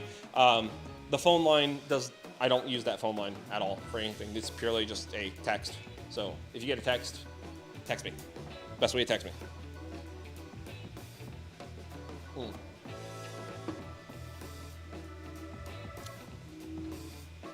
Yeah, Eric, I'm really sorry that happened again. But I'm hoping by leading by example, other people will see, like, hey, this is how you're supposed to do stuff. That's another thing, too, is like, especially with the tokusatsu scene, but this isn't just toku scene. Like, it happens in a lot of places. Prop and costume making was really just like a theater and Hollywood thing for a while. And then, like, in the early mid-2000s, it kind of shifted to more of a, like, hobbyist and private cosplay kind of thing, because there's less and less productions that use these kind of things, and it's kind of a bummer. But also, there's not really a lot of places that teach this kind of stuff specifically, or if you go to one of those places that does teach this stuff specifically, they only have one way to do it, and it's kind of like a mess. So, like, when I say this, I hope you all understand what I mean. There's not really a degree for this kind of stuff, or like an easy route in school to follow this kind of stuff, because this kind of making is just so wide and vast that the names of the stuff you're looking for are spread across so many different fields in school, like college and stuff like that, that trying to get a direct route through to have all the stuff you need for this is kind of tough to do in some instances. This isn't the way for some places and some schools, but across most parts of the world, yeah, it's kind of tough. So, got to give some people some credit when it's like try to make this thing public and easily available, but also still trying to work their way through the mud themselves, you know? I find that 3D printing and post-processing is more time consuming than foam costumes, so yeah, so much for cutting corners. I've ruined base layer on my Agito and still haven't touched it since May. Oh, you poor thing. Okay, so depending on the type of plastic that you use, you might be able to mix some acetone with some mineral spirits and some water to dilute it very heavily. And you might be able to do a couple spritz of that and just let it slowly seep off the top. You're gonna have to do some pretty heavy relayering, like of probably like a top coat of contact cement or some other kind of glue that you can very loosely lay back on top of the foam so you can give it back something to stick to. Then you can try doing it again. Got to hit that plastic dip with hot water. Got to get it nice and heated before you spray it. That way you're going to get the best adhesion, the best smooth layers, and hopefully it won't bunch up on you. Really sorry to hear that, by the way. The next thing I was going to mention is that the 3D printing foam stuff, I don't know if you've seen this yet. I showed this yesterday, and I'm going to come up a little closer and give you guys a better look. This is our first foam 3D printed helmet. It is a mini helmet. It's at a 3rd scale, but it's a really junky print, but the material that I'm squeezing right now feels like EVA foam. Depending on how fast you put this through your nozzle and your flow rate and how fast you're printing, it can go from anywhere from 90A to 40A, which is like really soft for EVA foam. And this is really close to EVA foam as well, but texture-wise, it's very similar. And even though there's a lot of layer shifting on it, it's not perfect. It will be better when I get the final settings done. When I get the final settings working across multiple printers, that's when I'm going to share my very Assure TPU from ColorFab settings with everyone. So yeah, but if you want to get this material now, I have a bunch of it. It's called Very Assure TPU. It's not available on my store yet. I'm going to try and get it available in the store the minute that we have that file available. Oop, well, I threw it. But yeah, this right here will allow us to essentially 3D print EVA foam. And I'm so excited to get this working for next year because I'm pretty sure this is going to be like our big seller item. I'm very excited about this. Yeah, this one was inspired by Willow Creative. If you guys don't know Willow Creative, go check her out, especially her stuff on Twitter. She made this amazing Lich Queen outfit from Destiny, and she's also been 3D printing more EVA foam parts with that. Oh, hey, I gotta fix my lens. Sorry. All right. But yeah, she's the one that showed me that stuff, and I'm gonna try and do more and more work to share this with y'all too. I've been showing this off at events since East Coast Rep Fair. I've been showing this off. So, yeah, I had this at Ranger Stop too. A lot of people were super excited about it and want to check it out. My only complaint with that material is you got to print slow. So the price is probably going to stay about the same, but I think the quality of the material versus the hard helmet versions, I'm thinking people would really appreciate. Yo, I wanted to reach, B Manta says, yo, I wanted to reach out actually. Started in December, I'm working on a second cosplay. I've decided to do Kamen Rider Buffa. I wanted to see if I can commission a 3D printed buff and chainsword from you. Absolutely. Manta, okay, anybody that's interested in getting something 3D printed with me, I want you to understand that December through January, March is going to be kind of busy for us, but we're still going to be working in between all this stuff. So when I'm not filming that video or working on edit for that video, I'll be 3D printing stuff. So if you have an order and you're interested in getting something 3D printed from me, go hit me up at dustin@thenextdecade.co or go to our website, thenextdecade.co, fill out the order form. Either me or Katie will get back to you as soon as we can, and we'll throw you on our schedule the minute that we know things are working out. Custom orders, we're doing things a little bit differently from now on. Something like this, we're gonna give you a full quote, we'll figure out pricing from there, but it's one of those things where you will be scheduled and we're gonna make sure that we adhere to that schedule. We're not letting anybody wait on their stuff anymore. We're tired of that happening. The only way that wait's gonna happen is if something else big popped up, which could happen. If it does, we're making sure we're gonna give you a discount because something happened, and we don't want that to be the case. But we're trying to find ways to make sure that our private customers, our every day-to-day customers are satisfied. Hope you understand. Same thing's happening with our kits too. I don't know if I publicly announced it yet. I hope I did, but this is how kits are gonna happen from now on. Whenever I have a helmet run, I'm going to complete all of them first, then tell all of you that they're done. Whoever gets them first is whoever gets them first. We're gonna have a wait list set up after that. So if you miss one of the first like 5 or 10 that come out, put yourself on the wait list. When I know a certain amount of people are ready on that wait list, I'll make that many again. When we have that many ready, I'll be contacting and reaching out to those people to see if they still want one. If they don't want it, that however many are still left over from the people who didn't want one after they put themselves on the wait list, those will go up on the store. So then you can get your stuff as soon as possible. We aren't making people wait. Tired of making people wait, especially when 3D printing is getting so much faster. So, yeah, chainsword, yes. Private commissions, yes. Kits and stuff, changing. Dusty, frazzled, but making it work, obviously. Mm.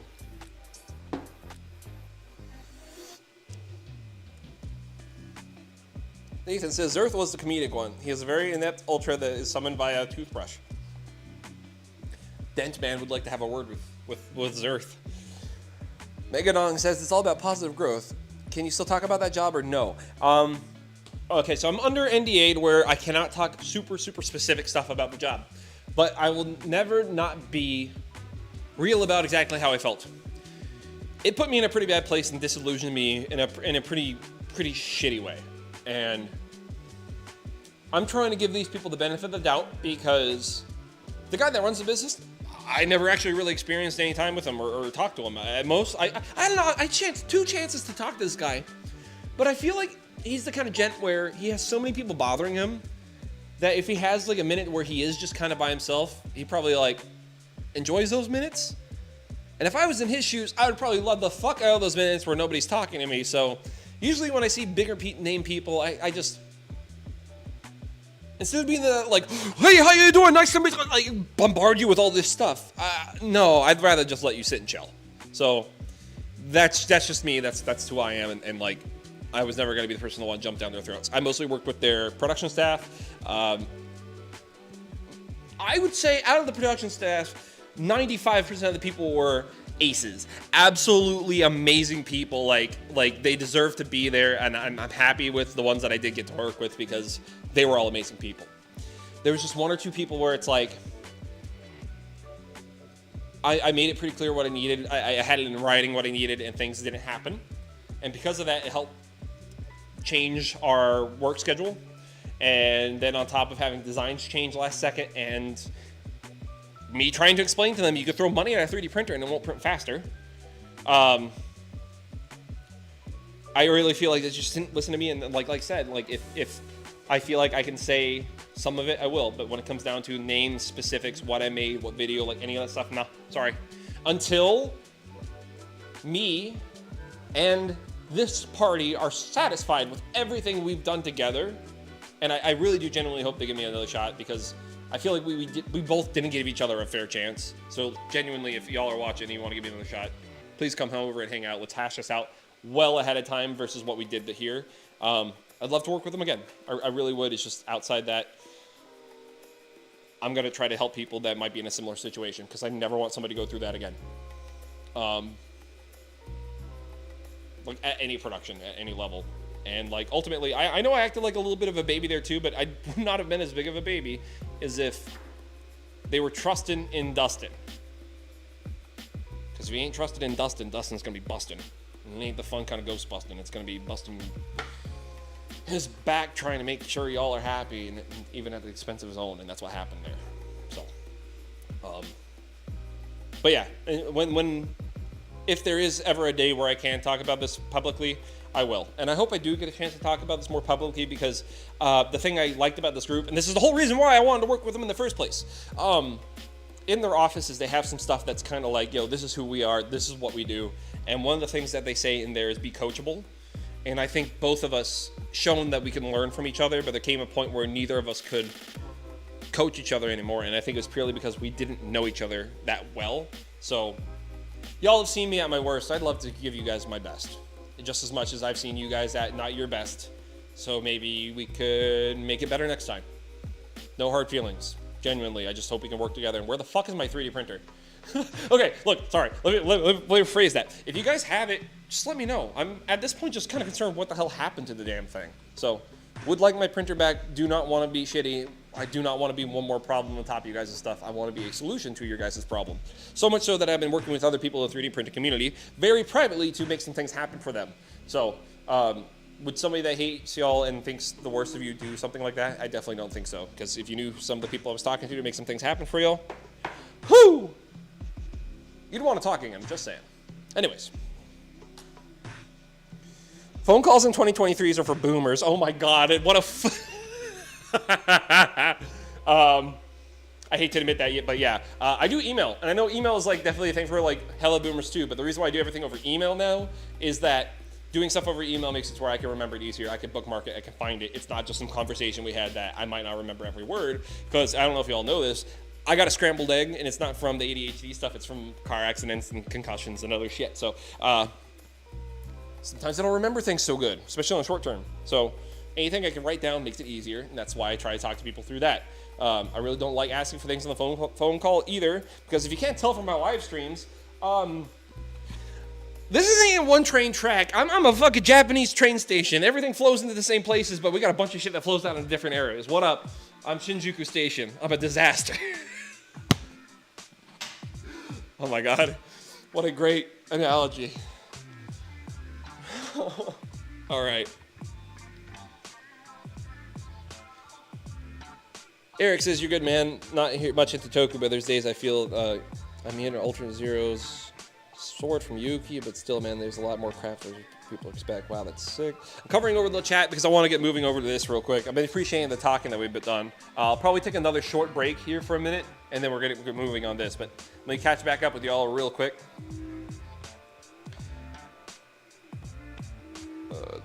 Oh, that was a 3D print helmet, so not as bad as it would be with foam. But the paint I use requires a lot of thinner to get this all stripped. Oh, God. Can't imagine. That's such a bummer. Yeah, painting's a bitch.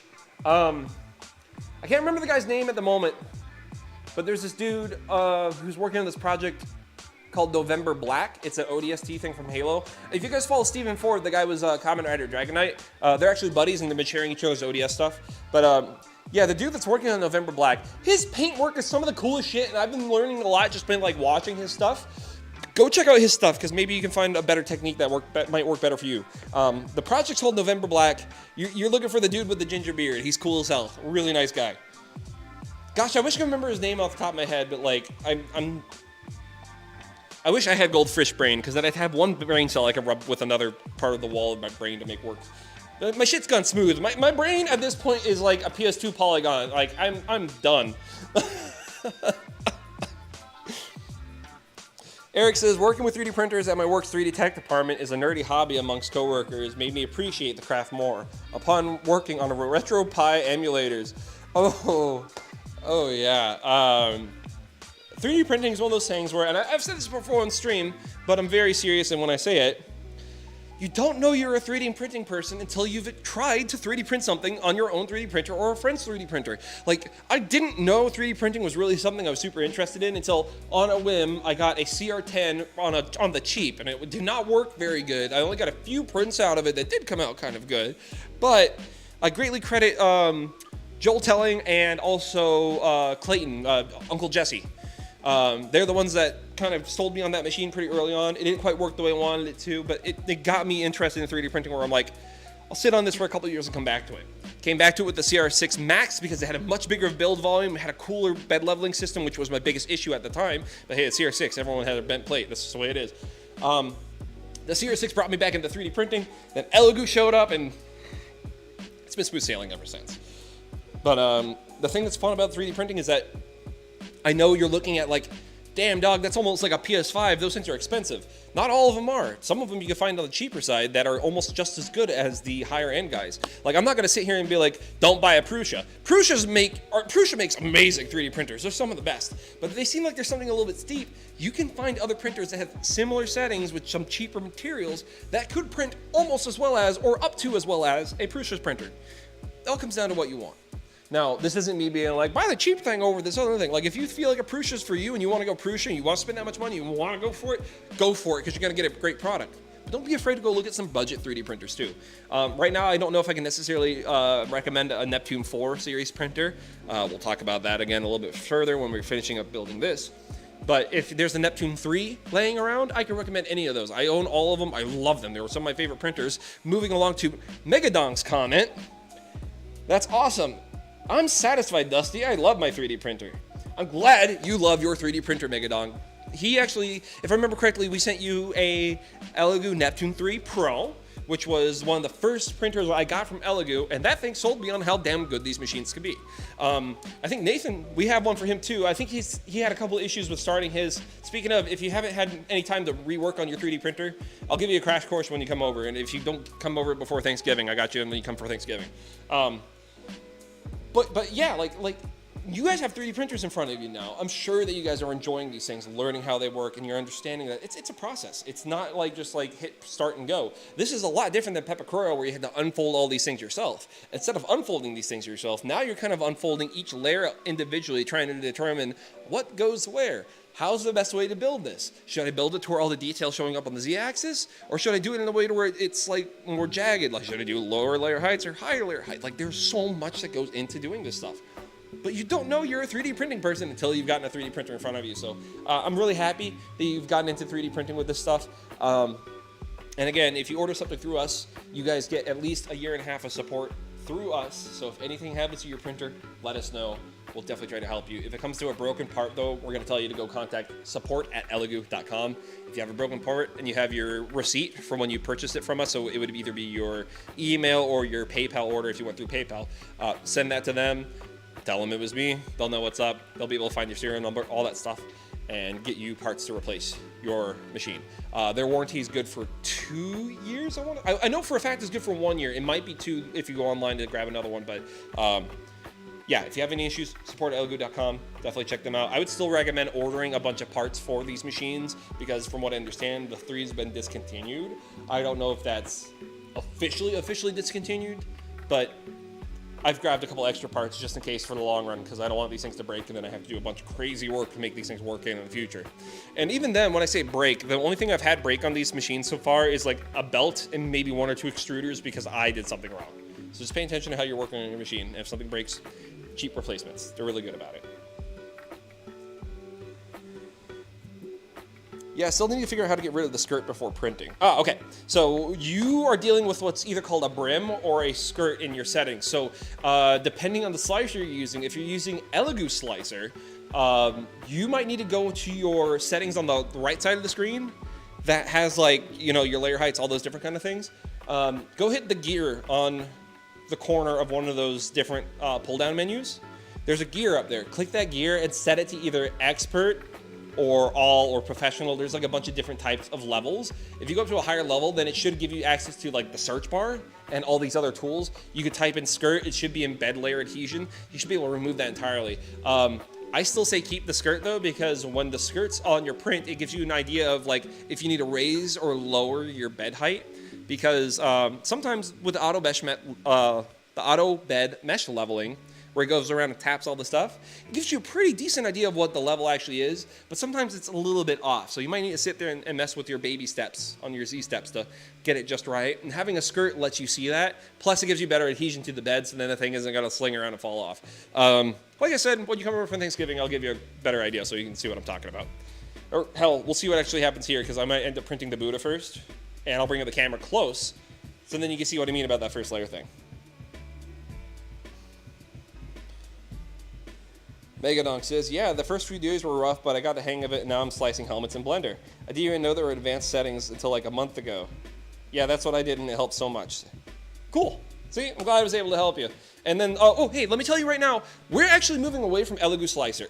Nothing wrong with Elegoo Slicer. They still work well for these machines. However, somebody over at Orca Slicer, or someone who likes Orca Slicer, made some settings for the Neptune 3s and the Neptune 4s that work really, really, really, really clean for slicing helmets and stuff like that. I don't know if you guys noticed when I showed you guys the helmets earlier, but the acceleration settings are being changed to where instead of being like, it's more of like a controlled speeding up and slowing down the ramping. The speeds are about the same, but the print quality is coming out way better than anything I did on Elegoo Slicer. So, I would highly recommend checking out Orca Slicer. There's a bunch of different versions of it on GitHub. Go run over to GitHub. Go try Orca Slicer. It's a fork off of Prusa Slicer or Bamboo Slicer. It looks like all of those, but the cool thing about it is that they have settings for the Neptune 3. They have settings for the Neptune 4, which is what I'm using on this Neptune 4 Plus. I would recommend using a 4 setting and making a new version of that 4 settings where it has the larger bed, so you can use your Plus or your Max. Whatever we end up printing next on this, we'll know like what's up with this. And I'm excited to try it out. But yeah, we're gonna get on to building this in just a minute.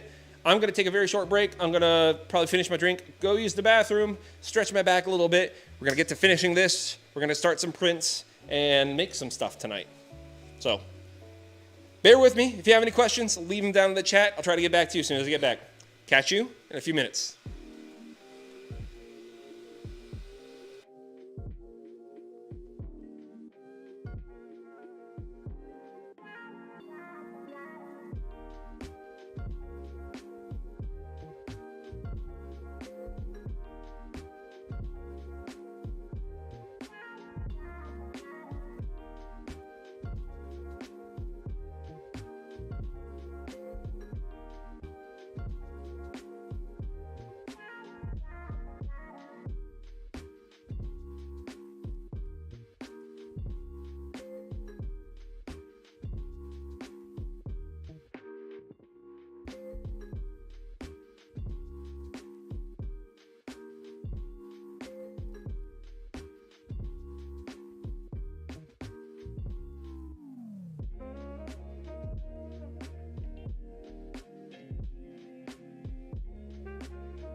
Alrighty, let's bring it back. What's up? All right. Thanks for waiting. I appreciate you. Before we move much further, I want to share something with you that I meant to share yesterday, and I've talked about it a little bit on Twitter, but we got a laser cutter. And it's not just like any kind of laser cutter. It's a really damn cool laser cutter. So I'm going to tell you about the machine, what I did with it so far, what you can expect from us in the future, and what you guys can do in order to get a few $100s off. Did he just say a few $100s? Yeah, these things are a little bit more expensive. Lasers are an investment, but, and I can't stress this enough, if you get the right laser for you, you don't have to worry about a lot of the really crazy settings that some of these things usually need, like water cooling and all that other stuff. So let me give you my first example. This is the first thing I ever did on the laser cutter, and you guys knew I was going to do something like this. I shared it on Twitter. I think I've shared a picture of it on Facebook as well. Bring this into the light a little bit.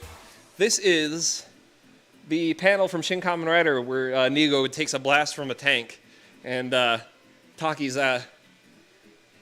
telling this girl that he just saved, like, hey, won't you believe in him? That even if there's no God or no Buddha, there is Kamen Rider.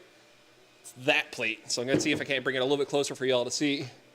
This is the first thing that we did. No tweaks to the settings. We just let it roll, and it came out pretty good. It's not the best thing we've done, but we've also cut out a couple other small things, like that little star that was on there too. That was from the demonstration, and it didn't cut all the way through. It did like a halfway cut, but we learned. We were learning. So Dusty, why'd you get the laser cutter? You just want to engrave stuff and cut wood? No, we have a CNC machine. That's what we use our CNC machine for. We used it to engrave a lot of stuff, but we initially bought that to do foam. Problem is with cutting EVA foam on the CNC machine is it sends foam dust everywhere. It's really not safe. It's really not healthy. So we got an enclosed laser that could cut EVA foam.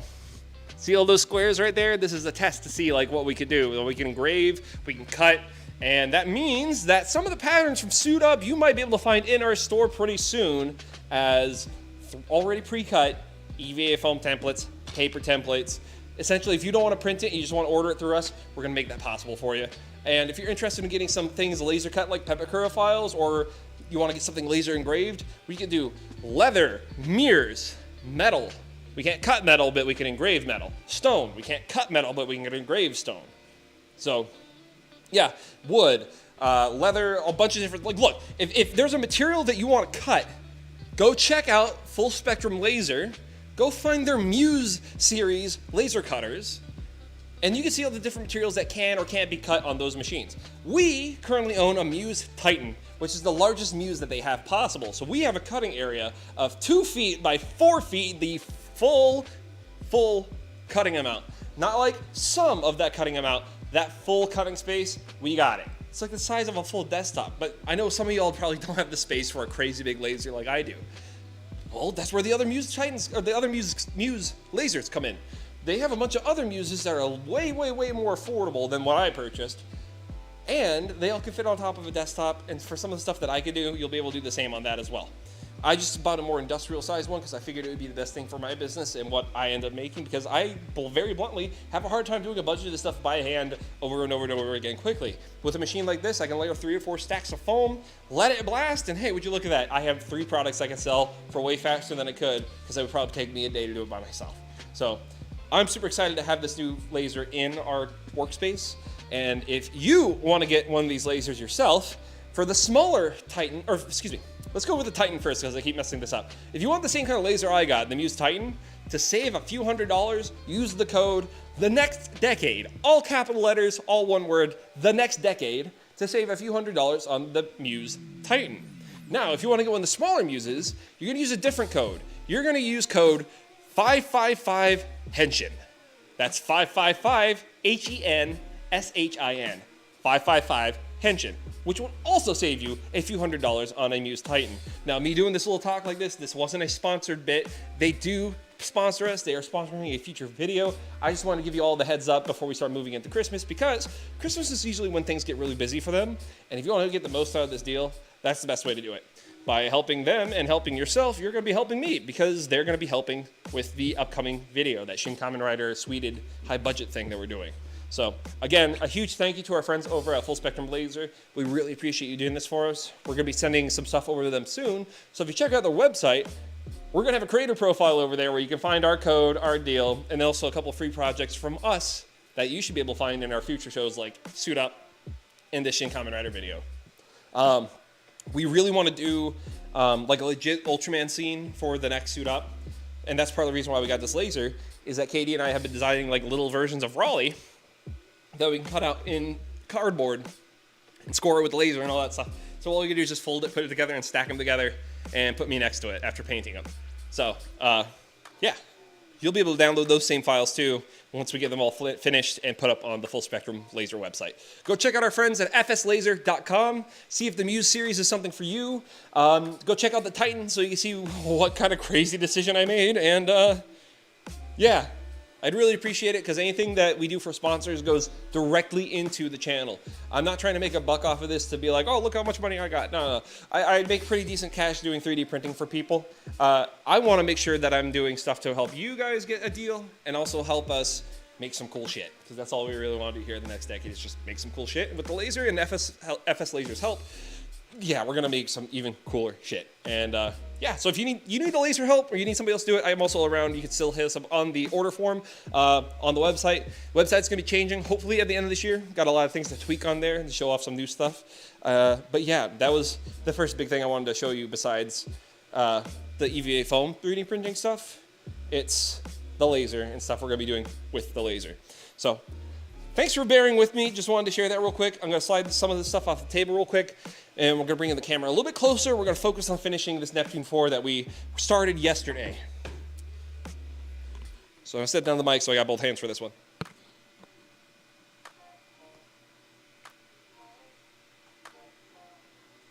feel like there was something else I was going to share with y'all.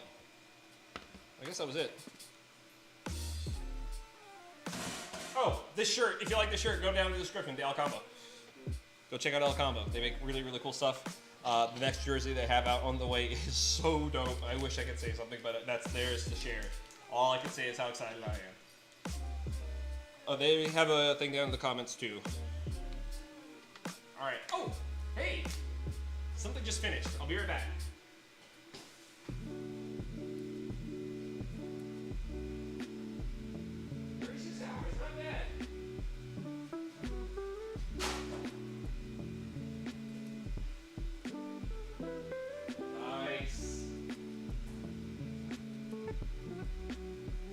Shin Kamen Rider just finished. The 1992 one. It's not a full helmet. There is files to make it a full helmet. I just want to get the front mask part done. I'll show you how easy these supports are coming off. They're so easy. Check that out. Oh my god. Like, the overhangs are still a little bit rough. I'm probably gonna still have to hit it with like a deburring tool. But like, that's nothing compared to some other issues I've seen with supports before. Like, I'm actually, oh my god, I'm actually really pleased with how well this is looking. Oh my god. Let's go! Yes! This is great.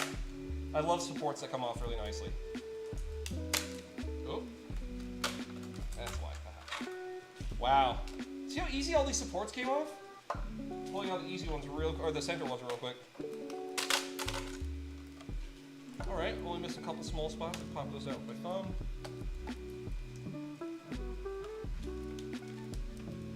Hell yeah! Alright, here we go.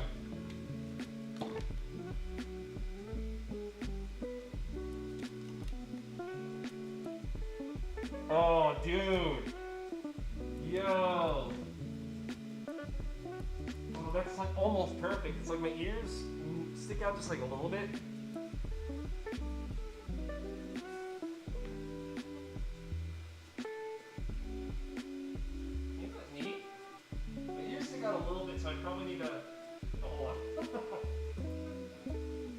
My ears stick out a little bit, so I probably need to make this a little bit wider of a print. But then again, if I do it in foam, like this is really comfy actually. Huh, hold on. Oh yeah, that's cool. I dig this.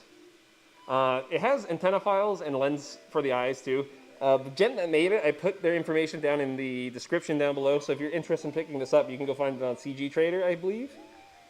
But yeah, this is a really cool Shin Kamen Rider helmet, the 1992 version. That's awesome. I started this print a little bit before the stream yesterday, like a couple hours before it, and it just wrapped up now. So, yeah, I think that came out pretty good. Like, honestly, I'm really pleased. Oh, and then we used Elegoo's new silver PLA for this. I really like it. It's got a nice, got a less strength to it. For some reason, the silver feels really durable and strong, whereas their gray feels like a little bit more flexible and squishy. So like this stuff right here, it's got a little bit more squish to it, versus this where it's like very durable. But yeah, we're gonna try printing this one again with the EVA foam material that we got, or the close to EVA foam material that we got. All right, give me a second to clean up these supports and move these over and put him away somewhere, and we're gonna go ahead and finish putting this together real quick.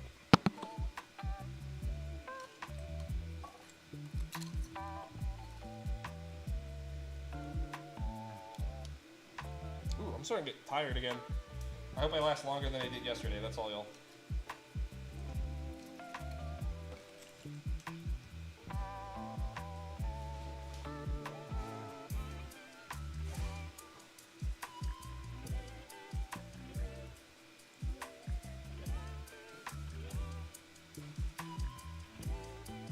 Okay. Let's see what the chat says so I don't miss anything. Such a clean break. Yes, it was. That was one of the easiest supports I've ever pulled off in my life. And like the supports look really cool too. Like you can kind of tell where they were, like on here, but on the print itself, like you can't really see where it came from. Really, honestly, not impressed. The only thing that are kind of rough looking are like overhangs, but even the overhangs look cleaner than they would be on like Elegoo Slicer. Strongly recommend checking out Orca Slicer if you haven't yet. We'll set this over here. Out of the way. All right. So I mentioned this before. We got the iFixit kit. We like using these when we put our printers together. Last time we were working on this, we just got the top bar on. I haven't really done the full calibration for that yet, so that's the last thing we're gonna do is come back and loosen those bolts, tighten them again. And then, yeah, we're going to tighten these tension bars real quick because I don't have them on all the way, but we're going to come back and fix them again later.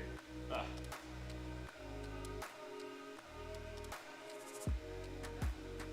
that's in.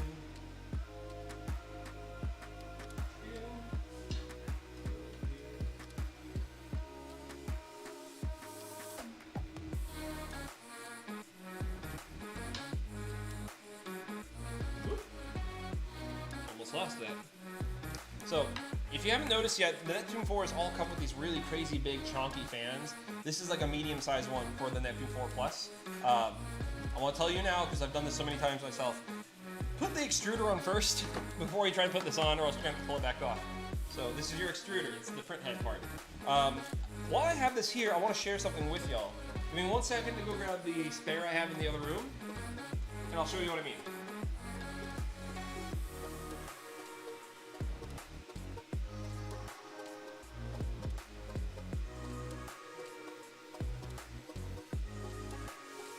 So what I have in my hands right now is the guts from the Neptune 4 Pro. It needs to be cleaned out and repaired a little bit, but as you can tell, it has a much bigger heat block right here, that little thing right there, and a huge heat sink for that printer. Now I'm going to set this down nicely. Why is it all like that, Dusty? It's clogged. I got to clean up the clog and then I can pull the nozzle back out and do a bunch of stuff. Anyways, this is the new 4 nozzles for the Plus and the Pro. We'll zoom this in a little bit so we can get focus. There we go. Now, as you see, instead of being a regular heat block, this is more like the bamboo style one where the heat block's way up here, wider, deeper, but the block itself is more volcano style, kind of more like a straight down kind of. These also use a proprietary nozzle, right? So like, I'm not the biggest fan of that personally, because I want to be able to put like a 0.8 or 0.6 nozzle, because the 0.4 nozzle on big printers things will go a lot faster with a 0.6 and a 0.8. But I digress. For now, while you wait for those nozzles to show up, this should work fine. And obviously it's working fine. I mean, over there doing that right now. That one. Anyways, yeah, I'm going to go ahead and put this onto this printer. We're going to get this up and running.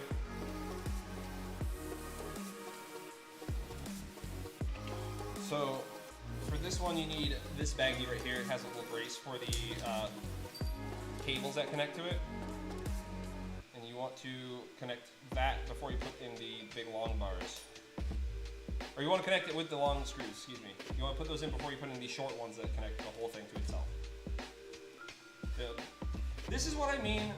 Show and tell, Dusty. See how the shell came apart right here? It's like that. This part right here needs to be screwed on separately to the back plate to keep this secure. It's like an additional like balance. I put those screws in last. But yeah, you're gonna grab the X gantry, move it to the middle. That's where I like to put it. It makes things a little bit easier. You're gonna line this up to where you're happy with it goes.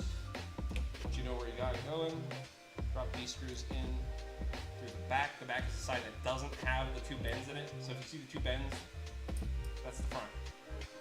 See the bends bending down, that's you're on the back in the right place. That's when you push through these two holes right here at the top. And I kind of appreciate them doing this. Like I was kind of being a butthead about it when I worked on the first couple floors, but I kind of do appreciate them putting these screws separate that you screw on yourself, because it's less tension issues with these concentric nuts. There's been some people that had concentric nuts on their Neptune 3s that had a really hard time actually getting those to be in the right place for them. And it's kind of a bummer that's what happened to them. But I'm happy to see that Elegoo decided that this is going to be what works best for the future. And by having that thing already pre-done, and all I gotta do is screw this on. So it's a little bit more work, but if you know why, you can appreciate it more. I hope y'all can still hear me. If it's too tough, you let me know. I'll try to read it in half an hour. Ah!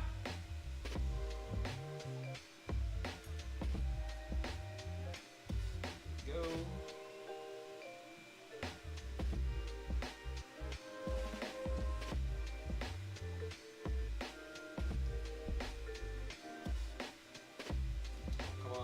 The only thing about this I don't like is having it line up. It's a pain in the butt. You got it though. There we go.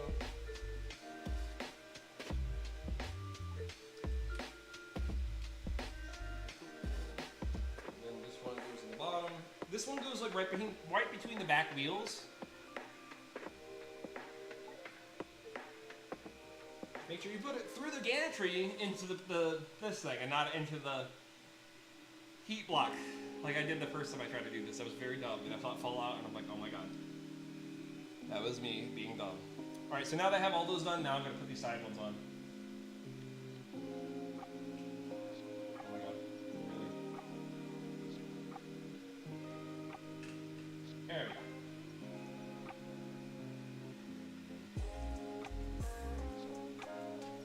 I love building printers. It's fun when it's easy to do with one person. I can't express how much I love this iFixit screw set though. It's been absolutely killer. If you work on electronics and you don't have an iFixit kit, change that. They're starting to sell them in Home Depots right now. I saw them go for 40 bucks there. I see them cheaper on their website, but go check them out. This isn't a sponsored bit, seriously. iFixit's just cool. We made buddies with them at Open Source, and I wanted to buy a set there, and I couldn't afford it at the time. And then I got home and saw that they were nearby, and I was like, you know what, I'm doing it, I want it, and I got it. One of the best decisions I made. I love this. This is way better than a regular hex piece. Super, super, super helpful set. I love it. They got a bunch of different versions of it too. I would recommend getting the one with just a screwdriver set, but if you work with things like small electronics, it comes with some bigger tools like a pry bar and things like that. So, up to you, but still, get one. It's awesome. I love what they have. Alright, so now we got these super long screws. These are what's going to be going into the back of the fan here. And this is going to get screwed onto the back of the X gantry. So now I got to switch out my drill bits real quick. I'm just screwing bits. My bit. Sorry, I'm tired. The way I was feeling yesterday, I'm slowly starting to feel like that again, but I want to power through because I still feel slightly better than I did yesterday. Plus, like this long stream, this is what I wanted to do. And they didn't get to do it, so now I'm doing it now. And probably we'll take another short break before we start printing anything though. I'm getting a little bit sweaty. I kind of want to change my t-shirt and hop out of this jersey for a bit. But that's what I love about this jersey. Hot or cold, it's fun to wear. alcombo.com. Grab your shirt now.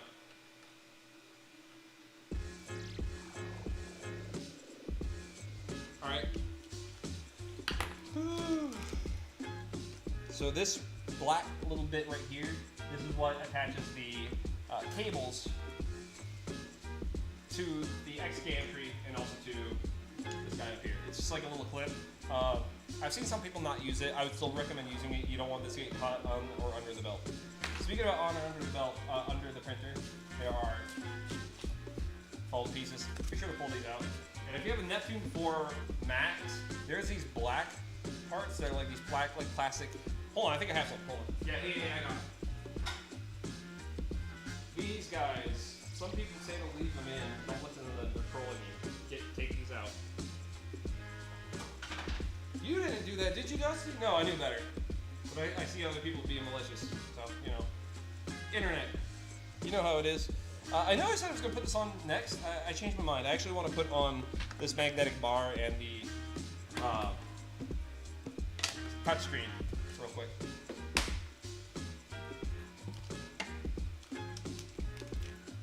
Make sure I got the right screw set for it. I do. Cool.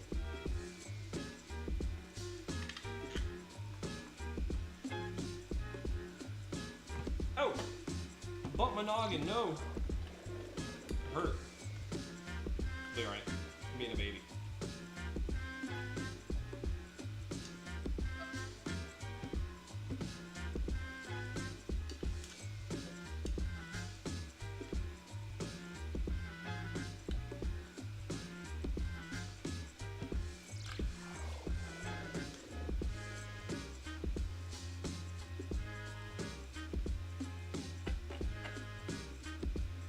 Alright, come on. I need that, thank you.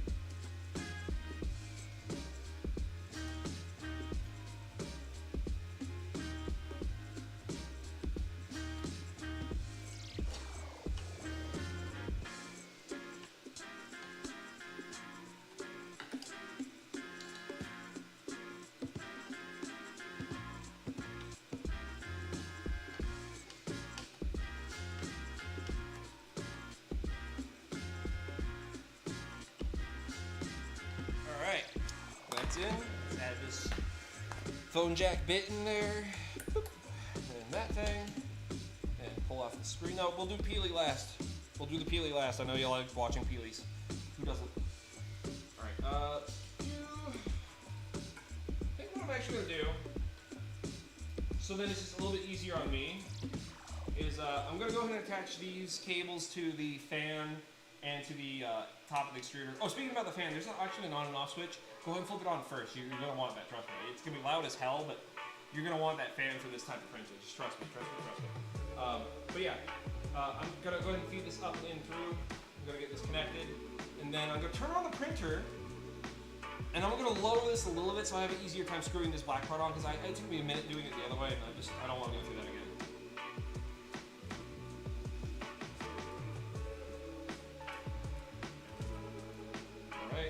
Pinch it and then pull it. That's the best way to get this attached in place. Keep pulling it until you get to the fabric bit, and then you're going to have to wiggle it as you pull it. But once you get in there, it should slide up nice and easy. Like I said, it's just tough to do because I have this raised up so damn high up. And once you get it working for you, you should be able to just slot this part right into place and the pinch pop right up.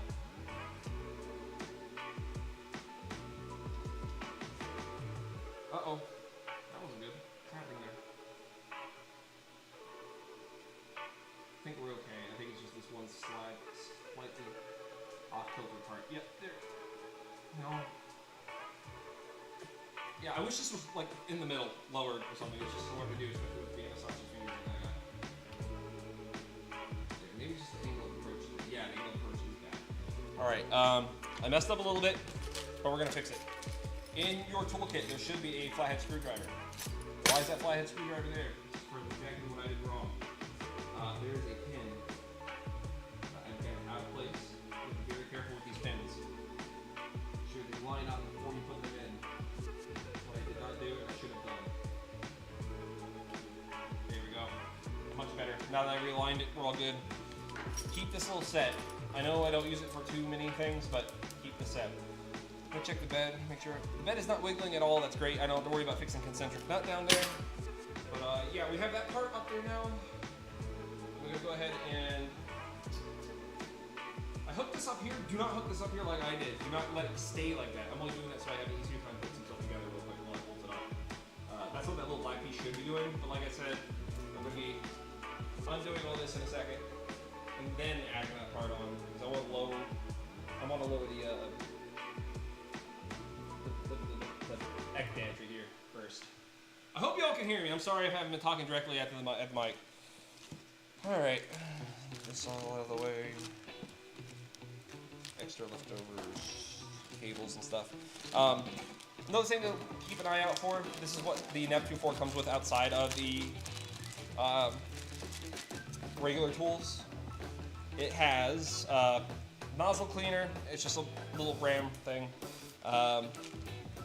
It comes with a network adapter, so here's a little Wi-Fi dongle. This actually attaches over here on this side. I'm just going to screw it in now. Should be able to just finger tighten this one. My only recommendation though is make sure it points kind of towards the direction of where your Wi-Fi is going. I haven't been able to get the Wi-Fi to work for me just yet, but the minute I do have a pretty good Wi-Fi thing running on this, I will let y'all know. If you don't want to do Wi-Fi, it does have a Ethernet cable. You can connect this to your router or your modem, either way. More of the rapid PLA. This I can understand bringing on like a Pro or the regular 4, but anything bigger than that, forget it. This is tired of them wasting their time with that. And there's a huge cutout in the middle of their thing saying like, hey, here's this thing plus 1 gig.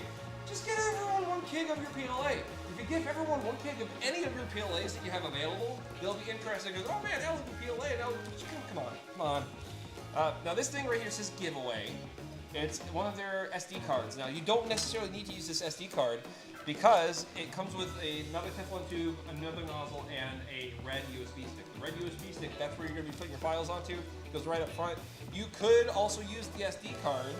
You could also use the micro SD in there, but there's also a USB-C that you can plug directly from your computer to it to. You have many connection options to send files to this, but this one, the SD card in it's kind of junk. I appreciate them sending it because you will need a micro SD card in order to update the firmware. The way you do it is you got to pop the back of this and you got to put an SD card in there with a specific initial file. It's .ini file, and then you're going to put, excuse me, and then you're also going to be putting a file on the red USB, but you put the red USB in first, flash the firmware, get that on there, then you do take the back off, put the SD card thing in there. Get a different SD card. The one that they're sending is kind of not great. I've had 2 or 3 of them pop up from the Neptune 4s that are dead in the box. So get some extra SD cards, ones you don't care about, specifically for taking care of the initial files for the firmware flashes. So yeah, other than that though, this little plastic USB, even though it's a little bit tough to get into some of the plugs, pretty darn good tool from NetTac. I like it. I would actually get a couple more of those if I could. All right, I'm gonna turn this thing on and lower the X gantry so that we can screw the things in the right places. Give me a second. After I get that back in place, I'll check some more of the chat and then I will take another very short break and we will start slicing some stuff and printing things on the Neptune 4 Plus and on our Bamboo Lab printers because I've been wanting to go over there and show you guys that stuff since yesterday.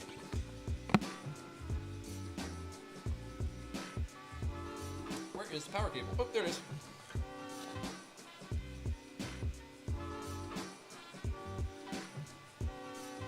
Oh! Okay, here's something else. This is really important. I don't know if I've done it to this machine yet. I might have, so I'm gonna have to check. But on the side that is opposite where the power switch is, there is a switch to ask, like, hey, are you on 250 power or 115 volt power? If you're in America, 115 volt power, that's what you're gonna be using. So the best way to get to it is that there is a longer Allen key in the set of tools. You're gonna need to use that to get into a hole that's on the side right here. You might be able to see it where my finger's going into right now. That's where it is. You gotta go through there with a flashlight and switch it. So I'm gonna be doing that before I plug this in. But I definitely have to do that. You do too, if you're in America.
So yeah, you gotta switch it.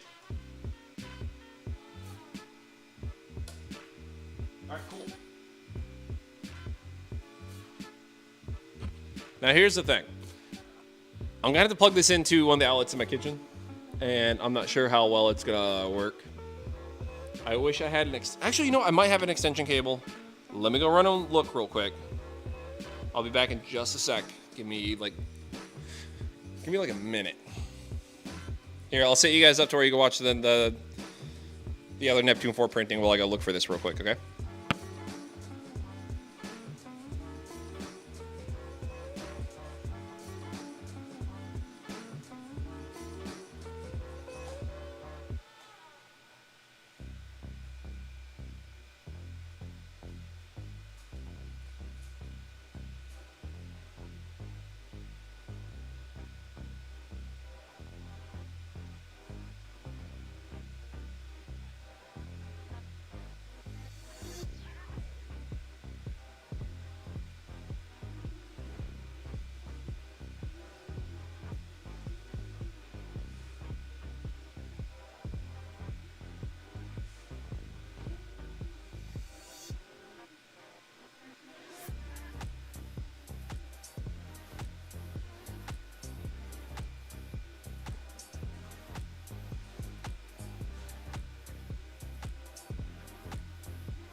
Well, good news, bad news.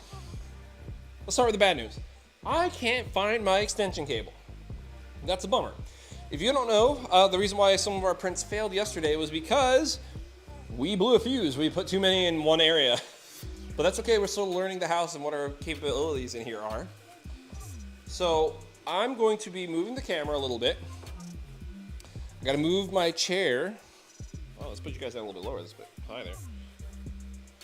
So I'm gonna move my chair from over there, slide it over the other way a little bit, and I'm gonna bring in something that I haven't talked about. I might bring it so y'all can see. I might not. I might need you to just take my word on it. But we have been slowly but surely working on a way to where we could do more events with our 3D printers, whether we have like a truck or like a booth that we can put on the back of a truck, or even just like a cart that we can take around places where, regardless of how long we're there, we'll have power separate from a building to where we can 3D print on. Now we've done some tests already with the Bamboo Labs X1 Carbon, but I haven't tried it with the Neptune 4. So we're gonna try it with the Neptune 4. I'm in my garage, which one of these days I'll show you once it's ready to show. But until then, you're just gonna take my word for it. It's cool. Pulling a bunch of cables out right now so that I can switch to our new EcoFlow battery. It has a convenient carrying arm on the back. I just went over some bubble wrap. I don't know if y'all heard that. But yeah, it's a huge mobile battery that can work with a solar panel. Hold on, I gotta lift it up over this ledge. Oh, my only complaint, it's very heavy. But it comes with a convenient carrying arm and wheels. And they do some really crazy deals for if you throw in just a couple $100 more. You can get a whole other extra battery and like a solar panel. So like, I'm able to print outside. I've been using this thing for days just charging stuff, and I'm still sitting at 68% power, or 58% power, and that's 6 days worth of power. So yeah, all right, I'm gonna lower this. I'm going to turn on the AC power so I can use one of these power outlets here. Oop, I turned it off. That was me being dumb. All right, AC power on. AC power on. There it goes. All right, now we are plugging in the Neptune 4. I'm gonna rotate it back so I have some more cable space.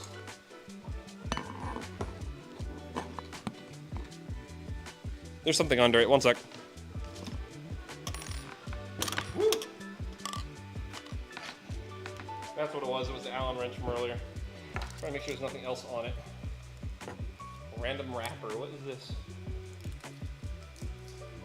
Trash bag.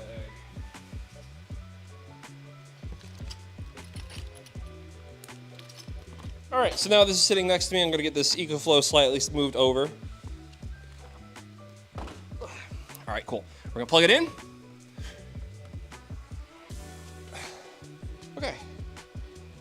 So before I switch it on, let's get rid of this peely real quick. Oh, yeah.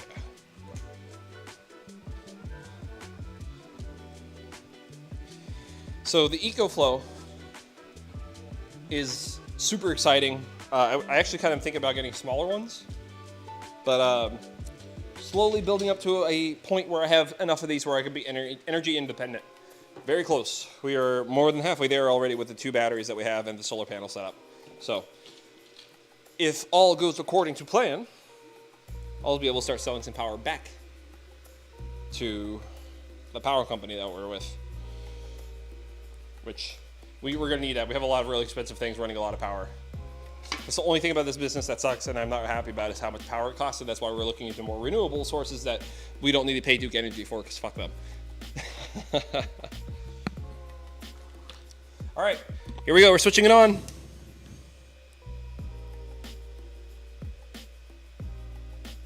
Okay, I'm switching it back off because this thing turned off the power. Thanks. Okay, now turning it on. See, it does work. It just want to be frustrating. It says I have 1 day worth of power. Now it says I have 2 days worth of power with this connected to it. That's going to fluctuate as it heats up and does other stuff, but I should be able to get a decent print out of this. So let's make a Buddha while we sit here and let this print and see how it's doing before we end up slicing a new file to throw on it for the night. I'll probably move this to a more permanent home soon, so then I can actually, print the damn thing, or print with this thing without blowing a fuse. But right now we have just too many over here on this side of the house, and this thing says it could last a day. I'm not entirely sure exactly if that's true, so we'll see. Let's use Blood on My Enemy's Red, because I'm going to be using that for another print here in a little while. But the Buddha print usually prints like within 40 minutes. It's usually rather quick. So let's actually... Here, let's let you guys decide. I got 3 colors here that I'd like to see you guys pick from, okay? So this also gives me an excuse to check out chat. Do we use the new Elegoo Galaxy Black, which is a black filament with blue glitter flake in it? It's gorgeous. Do we use Protopasta Blood of My Enemy's Red? It's a very, very deep, clear red. I love this color. It's one of my favorites. Or do we use this new Sparkling Glitter Clear from Protopasta? I haven't done anything with this yet, but I think it looks pretty neat. And we already did one clear Buddha before, but I haven't seen one with the glitter in it yet. So which would you rather see? Let me know in the comments. I'm going to pull up chat real quick and see what you guys think while I screw this thing together too.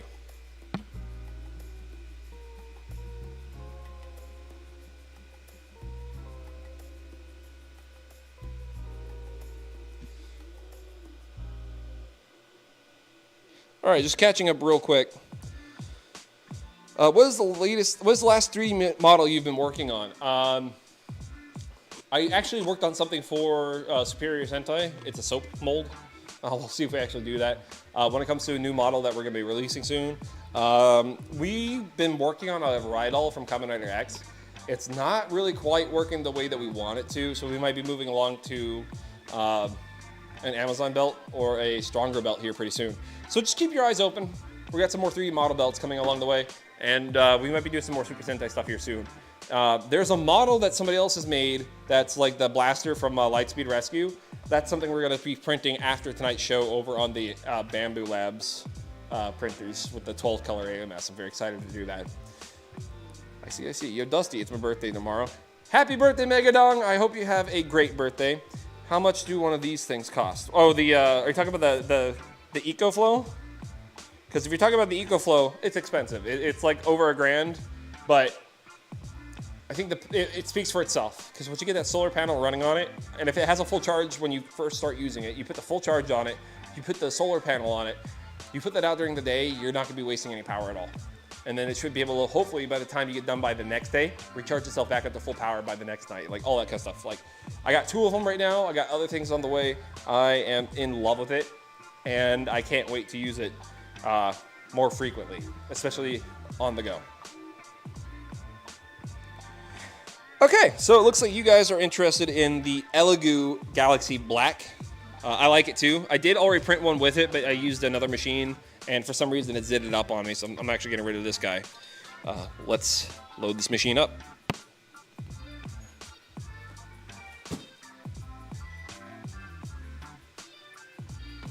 After I do the thing I was supposed to do, I'm being dumb and I keep forgetting to put together this thing again.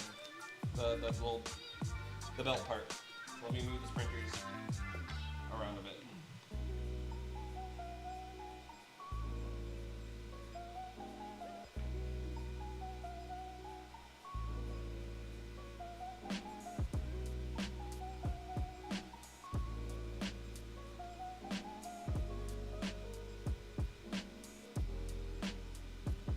I'm gonna tilt it home first.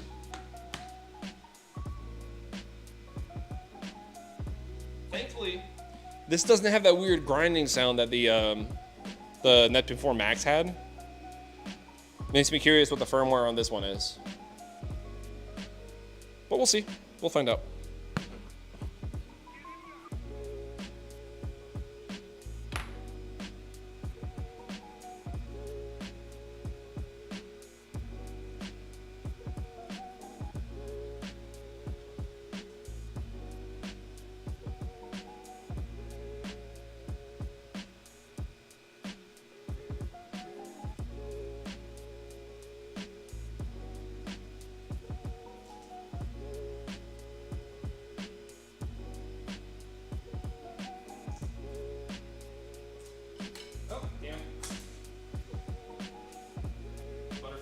Strikes again.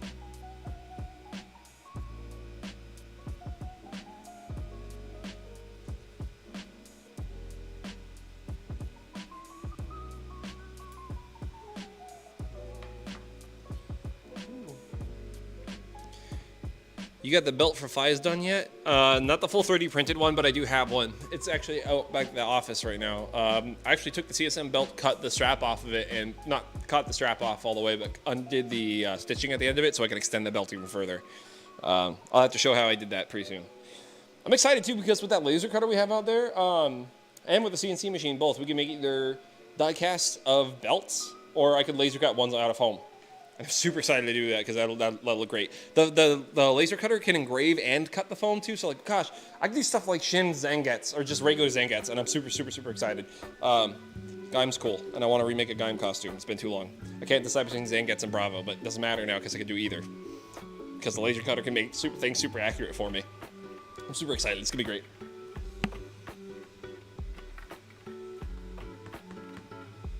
Okay. So I got that on. That says I have 8 days of power on it. Whatever. I don't believe that. We need to auto bed level this. We haven't bed leveled this yet, so that's the first thing we really are doing. Let's get the filament loaded in first. I know it's in there. I don't worry about it. Right there, that's in. Not gonna do anything crazy. But yeah, gotta level the bed. So the best way to level these beds is to do it multiple times. And I usually end up using the sheet of paper, the little yellow guy that this comes with. It's ever so slightly thinner than a regular sheet of paper, but it's got a glossier surface. I think it works better. It's just me If you don't believe me, I don't care. So throw down my paper. I'm gonna start moving all these wheels. You're gonna wait till you get just like the right kind of pull in each spot, and you're gonna keep going around until the pull feels the same in each direction. That's when you hit home, hit save, do the full mesh bed level, hit save again, and then you should have it good to go. So here we go. I would love an easy way to make full-size straps for belts. We're working on that, I promise. Like I said, that laser cutter we have is 4 feet by 2 feet, so we can make a bunch with just 1 sheet of foam probably. We can do anything on there so long as it isn't vinyl. Like ethyl vinyl acetate is a little bit different. It doesn't have the kind of vinyl in it that turns into chlorine gas. There's another type of vinyl that's in like, you know, plastic vinyl and other toys kind of vinyl that when burnt turns into chlorine. Yeah, so don't worry about that. But we can do vinyl ethyl acetate. Ethyl vinyl acetate, EVA. Ugh, sorry.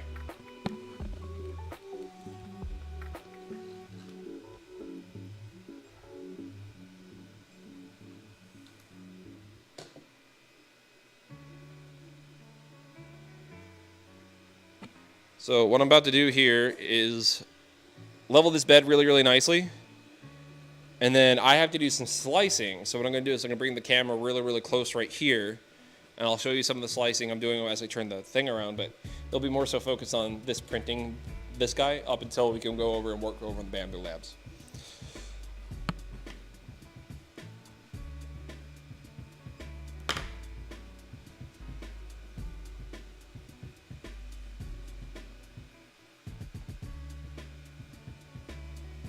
I have to move to the other side so I can do this right, so. Bear with me standing right here. I'm gonna move the camera closer to the wall already.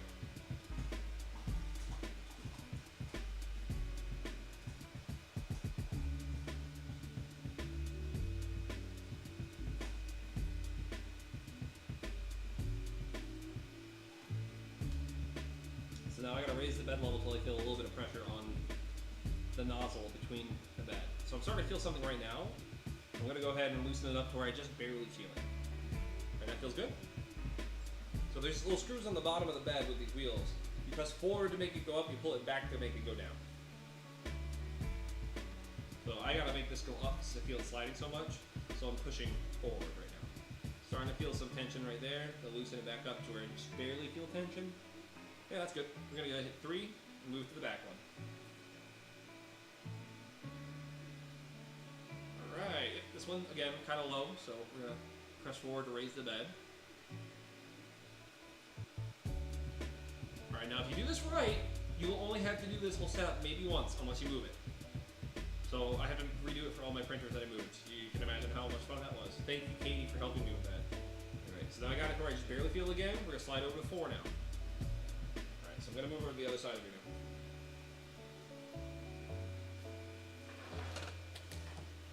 Alright, so now we actually starting to get some tension over here on this side, but I know that it's probably not quite right, so I'm going to lower this until I don't feel it. Okay, now I'm going to raise it until I feel it. Okay, just now starting to feel it. We're going to definitely have to come back around to this because this one's way too hairline. So we're going to go move it to 5 now. And this one, if I am thinking about this right, it's probably going to be stop. Yeah, stop. Okay, cool. So we got to lower the bed for this guy. There we go. Alright, now we're going to maybe let just a little bit more so we just barely feel something. There we go, that's good. Alright, now we're going to hit 6.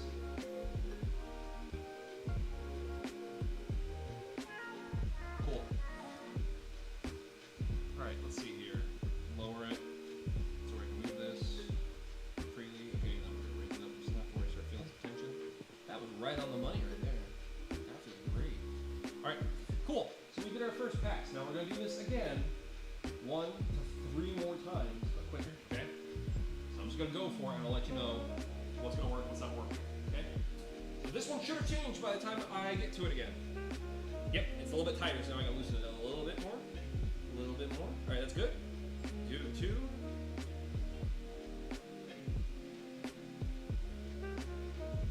That one also a little bit tighter, loosening it just a little bit. Barely had to do anything that one, that was perfect.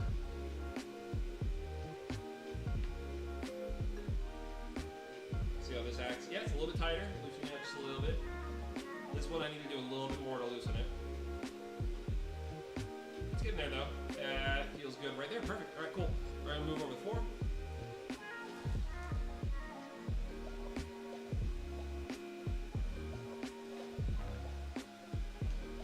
All right, so this one needs to be raised back up a little bit. Just until you feel some tension on it. It's good. All right, we're gonna hit 5.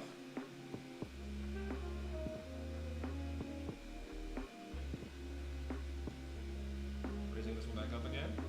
Barely had to do it just like on the other side, so that's good. That's a really good sign. So we're gonna do one more pass around this after this last one, because I got a feeling we're about there. Lower this one again. That's good. All right. So should all go well, I shouldn't have to adjust any nozzles or any touches this time. Smooth.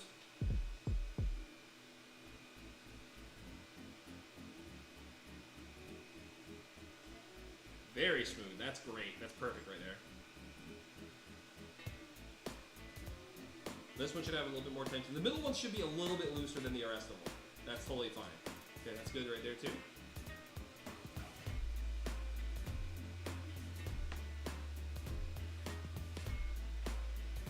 Great. That's looking good too. Let's do number 5. I think we did it, which is great. This means we did it in 3 passes. Sometimes it's taken me 4 or 5 to do it before. Pretty good. Let's do number 6 now.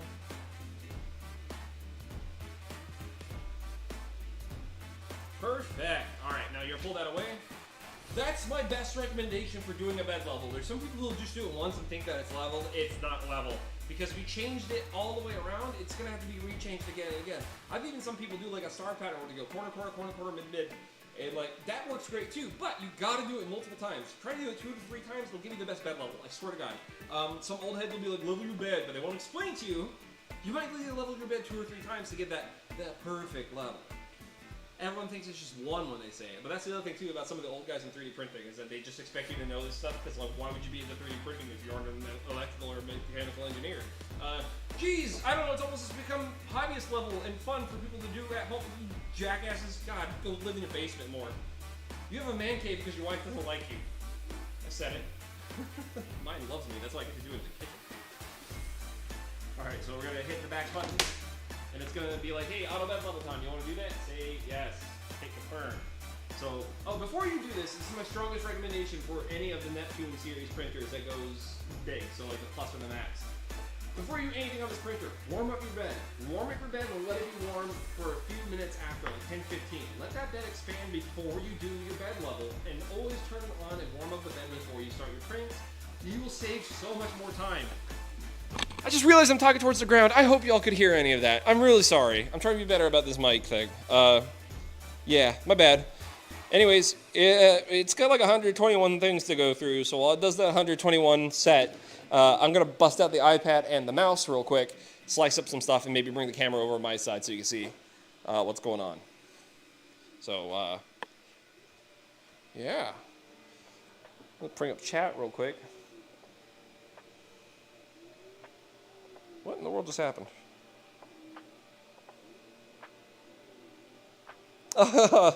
Oh man, Furuhara is great.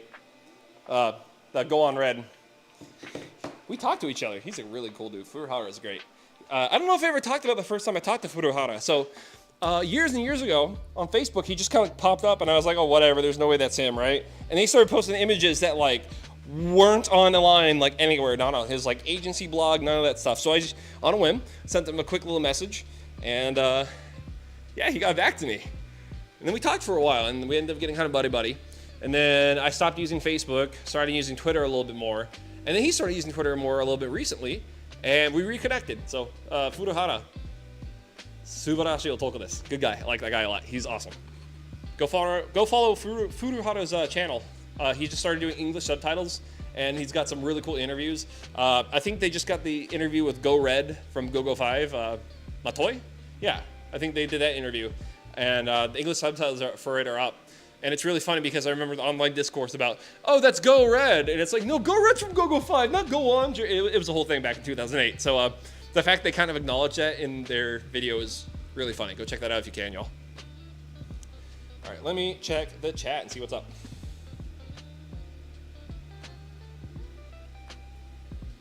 Are we still live? Okay, let's see. All right, sleep time. Glad to catch you. Bye. Later, Greg. Good to see you. Megadong says, Dusty, when I slice things in Blender and then put those into Ultimaker or Elegoo Cura, and then I resize a part, how do I get the second part to scale accordingly with the first one after resizing? Oh, okay. So when you export your file, select everything in that one file, okay? And then save your thing as either a 3MF or save it all as one STL. The only way for you to be able to get the same scale is to make sure that they're all saved in the same kind of fashion. If you ever have trouble with this, you can send me both of your files and I'd be more than happy to scale them together for you. But essentially, export them together as a 3MF, so then both can be recognized at the same scale in whatever program you're using. And then you should also be able to select them independently. If you can't select them independently, then we're gonna have to export them separately as two separate STLs already pre-scaled, which again, I can help you with. If you need some programs to help you do stuff like this, there's Idea Maker. I like Idea Maker a lot. It's a really good one, especially if you need to slice planes and stuff like that. But if you also need to like modify your stuff at all, it's got some really cool features outside of being a slicer. But yeah, hopefully that helps. And if you can't do it yourself still, shoot it over my way. I'll do my best to help you out, okay?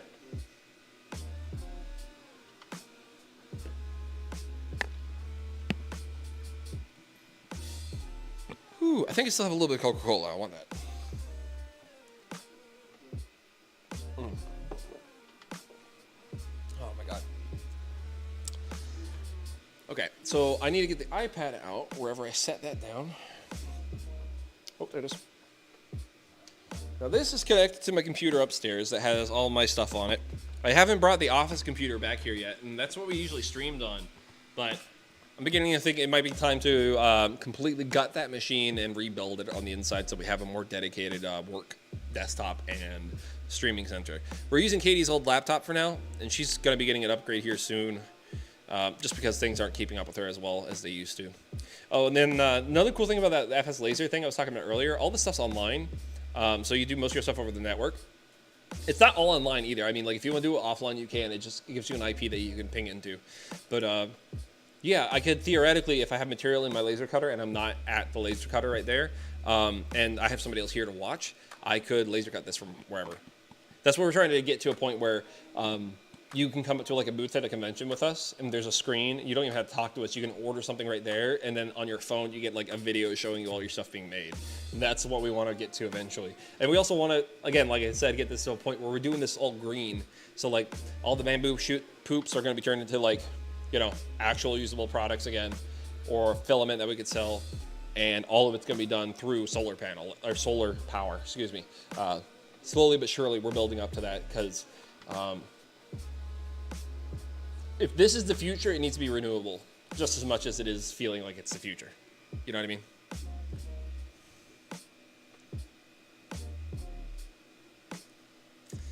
I started amassing Detail of Heroes books from Yahoo Auctions specifically to get the sizes correct on things. Yeah, same here. Be careful though, because some of them, the EX books are much better. Some of them, they're like floppier. So that's the only downside too, is that the glue in them is kind of rough. But the Detail of Hero books, you can't go wrong with them.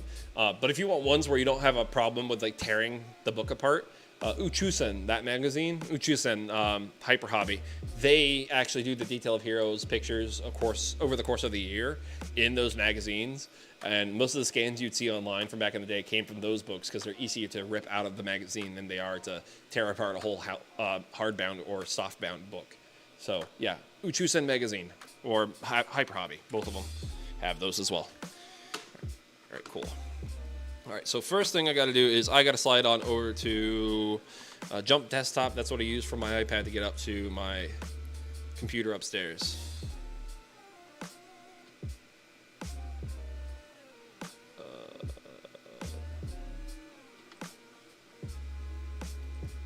Oh, so there was an update. Let me go update that real quick. Oh, it just did it. Perfect. All right. So we're going to start that Buddha over here. And once we have that Buddha actually started and printing, I'm going to bring the camera over here to where you can see what I'm doing on the screen. And you can also see what's printing over here. Yeah, because I'm going to do some stuff in Bamboo Studio. And if you don't know Bamboo Studio, it's actually really similar to, excuse me. It's really similar to Prusa Slicer. And in the same way that we use Orca Slicer for our Neptunes now, Orca Slicer is also similar to Bamboo Labs and all this other stuff. So I figured I'll give you a little bit of a demo of what I do with the Bamboo Lab stuff. We're going to do 2 different prints. We're going to do one from the desktop upstairs, sending it over to the Bamboo Labs, and we're going to do another one from my phone to the Bamboo Labs. And yeah, it's kind of neat. We're going to be making a half-scale figure for the Immortal Red Fox. I don't think this is just going to be a quick demo. We're going to do one with clear red and a neat white, I think is what we're going to end up doing with it. So let me hit repair on this thing real quick. As soon as this gets done doing bed leveling, which it's almost done doing, I'm going to bring this around so y'all can see what I'm doing on the screen and over there.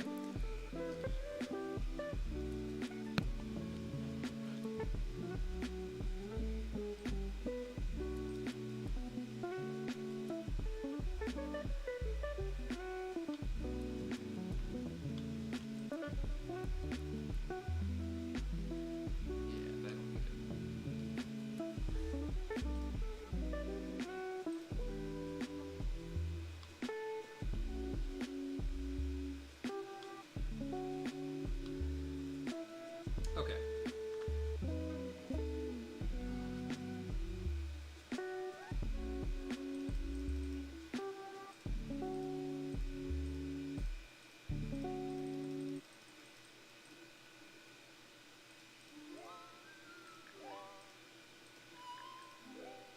Gotta make sure I got the right device selected on this too.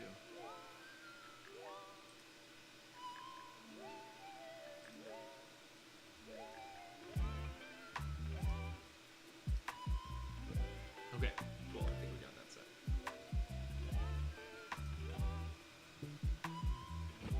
Episode 2 of Immortal Red Fox is almost at 1,000 views, so people should definitely watch it. Yes, please go check out the Immortal Red Fox. Matt is one of the coolest dudes. I finally got to meet him in person at a Ranger Stop, and he said some very encouraging stuff to me, and I'm really happy that I was even able to help with that production in a small way.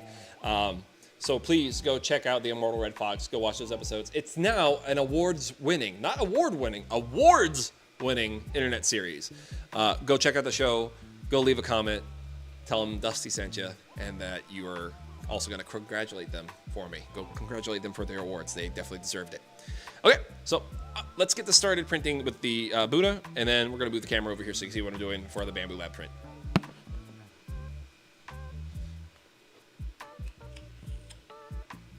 Oh, don't forget to hit confirm on this too. It's going to hit reset and save all your stuff. So right now it says I have a negative offset of 1.1 millimeter. So that might not be necessarily true, but we're just going to let it go. And I'm going to go ahead and start printing the Buddha after I get the SD card plugged into it, or the USB plugged into it.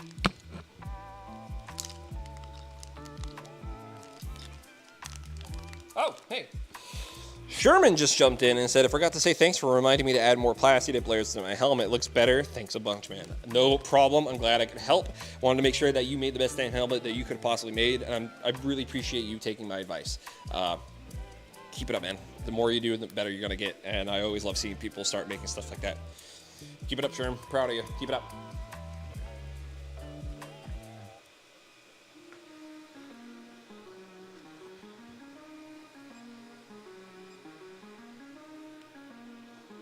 Okay, so when this prints the Buddha, it's probably going to print in the back corner because the file settings on this are for a Neptune 4 Max. The same thing happened with the other one that's printing the next helmet right now. It's whatever. But that's part of the reason why I'm putting the camera back over here next to me, so then you can see that and also see what I'm doing on the screen at the same time. I'm going to give you a little bit of a demo of the painting on Bamboo Labs printers. And then I'm going to move the camera over there so you can watch the Bamboo Lab fucking fly. Because if you've never seen a Bamboo Lab printer do its thing before, y'all are in for a treat. Oh yeah, and I don't know if I mentioned it earlier, but we got fed up with the other people still holding onto one of our other printers that we went ahead and bought another printer. So the one over there is not the one that you might think it is. It's ours. Well, I mean, they both are, but so is the one that they have. So unless they said that they were keeping it, and if they were saying that they were keeping it, that wasn't really made super clear to me, like a lot of things. So if that's the case, then that's all you gotta say. But You ain't say shit. All right. Where's the PLA button? There's the PLA button. Okay. There we go. Back. Print. We're gonna go. Nope. Back. Yep, the Max Buddha. So it's gonna be popping up in a weird spot.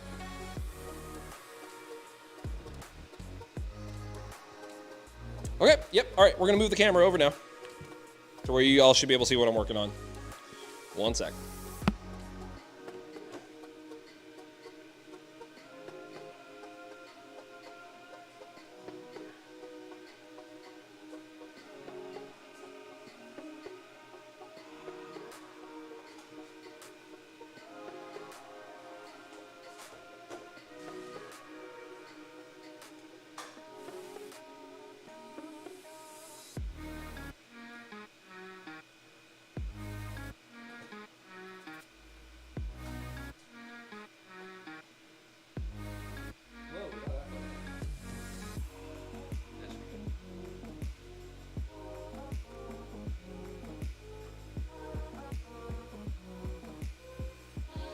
Check the front of this, make sure that first layer went down okay.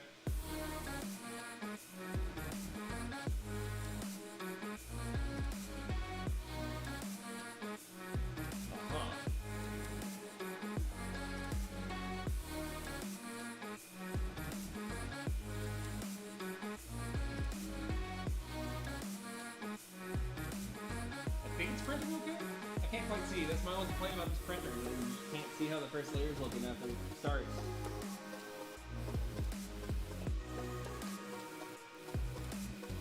Especially on small prints. On bigger prints, it's not as big of an issue.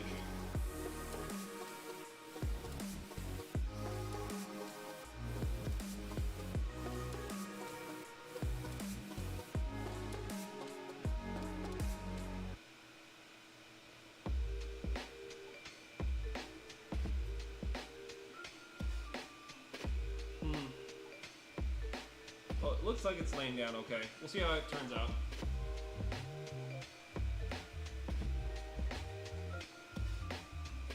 Alright. Well, that's doing that. So this, over here, is Bamboo Labs Slicer. And what we're about, I love when I move my mouse, it does that every damn time. So what we're going to do is we're going to actually paint this up to look more like what a Mortal Red Fox should look like. We're going to reduce how many slots we have for color, because I'm pretty sure we only need like 3. But we'll make it with this Blood of My Enemies and this sparkly stuff. We're going to make a special limited run one version of this this figure. So let's go ahead and decide what we're going to put in our AMS. So first color we're going to use is going to be the sparkly gray. You know what? Yeah, we'll use that. That'll be our sparkly gray color. Our second color we'll use is going to be our Blood of Our Enemies red. So we'll use that so it looks like what it's supposed to look like. And then we'll use a matte black as our last color. So hopefully that should be all we need for 3. Actually, you know what? Let's add a blue in there, and we'll use some of this the same galaxy blue stuff we're using right now. We'll put it on the belt. Or the galaxy black that Elegoo has. Alright, so I just need to keep this in mind when I put this into the first AMS. I just need to figure out what's the first AMS now. It's alright. So, we're going to go over to the paintbrush, and now you can see that our filaments are up here in the corner. Hopefully y'all can see that 4 colors are up there. Here, let me give you guys a better zoom on all of this.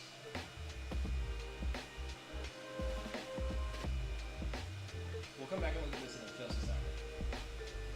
But, yeah. So we're going to start with the red. We're just going to go ahead and cover everything in red. It'll just make things easier because that's going to be your primary color anyways. So if I remember correctly, the Mortal Red Fox has white gloves and boots. So that's where we're going to use our silver and stuff for. We're going to reduce the smart fill angles, and then hopefully it should completely overtake the whole figure. Yeah, just like that. So now I'm going to sit here with this tool and just kind of fill in everything as best I can with white. Sometimes it's just easier to use the pen tool as well.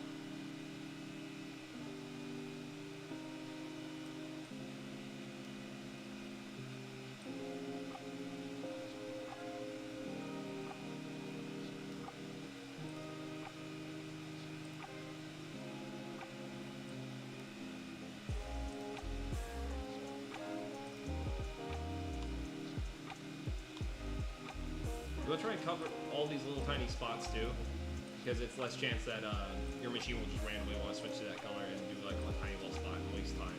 That's one thing I don't like about the Bamboo Labs machines, that I feel like it wastes a lot of time with its filament purges.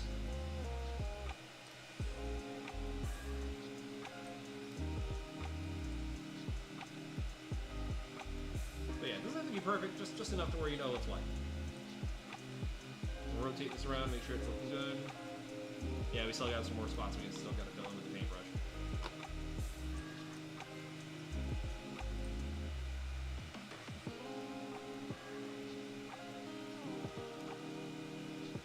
But yeah, it's like kind of like you're painting the figure by hand in this brush program, or a Bamboo Labs.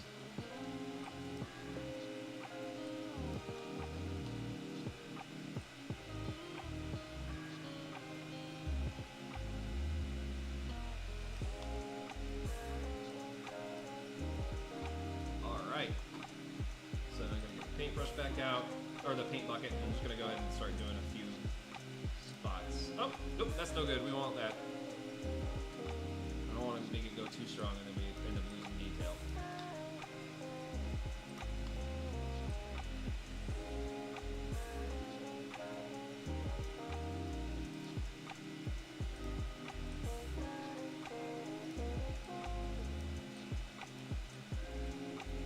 Alright, so I gotta get the paintbrush back out, start cleaning up all these tiny spots.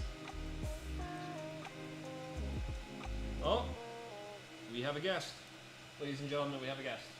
One moment. Takumi, where'd you go? Hey, buddy.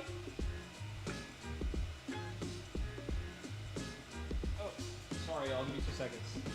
Takumi. Buddy, where'd you go? Come on, I know you like watching this. There you go. It's the boy! Say hey to Takumi. Takumi's here. Say hello, lad. But yeah, this is Takumi. I don't think we've had him on the stream in a long while. No, sir. Okay, I guess he's on the counter. Sir? Hey, look, man, we need you to turn the other way. This isn't OnlyFans. Alright, well, at least you put it away, so I guess we're gonna have Takumi on stream for a little bit. I'm gonna zoom the camera back in on the thing that we're working on, though. But yeah, Takumi's here. Alright. So I gotta keep painting up all this stuff. This is the only thing about it I find tedious, is that depending on the type of model, is that you might have to do more work to get the kind of colors that you want out of each of your prints. But for the most part, it's worth it. It works well. Especially when it ends up printing and you end up getting your thing and you're like, oh my god, I was able to do a multicolor print like this. That's amazing. And again, 3D printing is just one of those things where you don't know you're a 3D printing person until you've really done it yourself.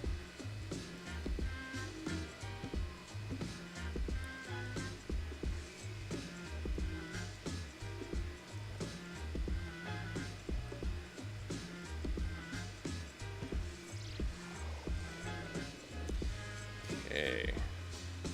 Get this cleaned up. That one cleaned up. Oh, Takumi has left. Goodbye, boy.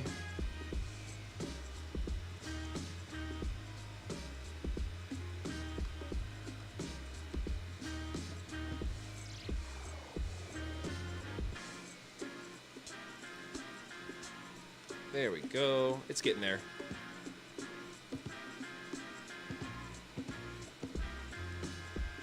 Now, this, I think, is designed to be a full-scale Stoffaby, but we're going to do a half-scale one just to see how it's looking. Plus, I want to be able to print it rather quickly, so then y'all can get a good idea of what it is, what it looks like, all that. So I believe his next color on his armor is black in a couple spots.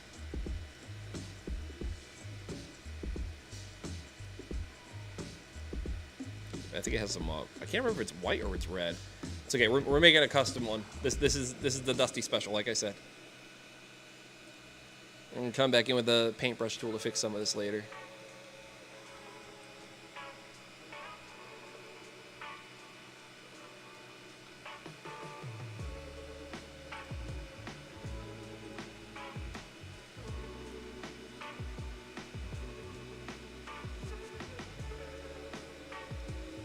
I wish this thing was just like a little bit better about some of the edge detection it has on it. It's like it does work well when it wants to work well. 9 times out of 10, it just don't want to work well.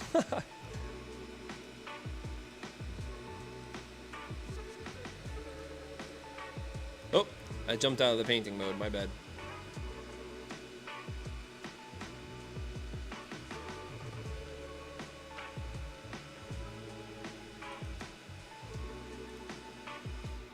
Uh-oh. The EcoFlow ran out of power. Yeah, it hadn't been charged in a little while, so this thing just can't handle it right now. Well, that's a bummer. Because yeah, it started printing rather quickly tier 2. Here, let's get this popped out of the way, and I will hook up the other EcoFlow to it, so hopefully we can get a full power charge out of this. That was a bummer. 2 seconds, y'all.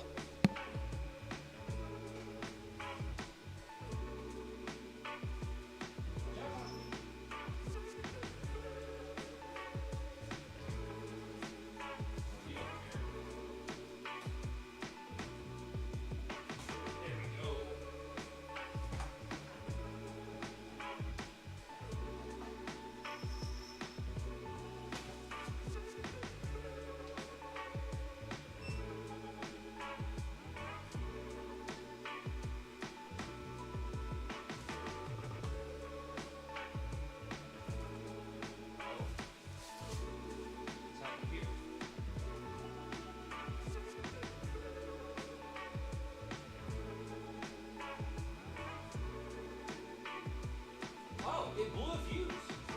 Oh, that's crazy. The Bamboo Lab printed on there with no problem, but the Neptune 4 blew a fuse on my thing, so now I gotta redo the fuses.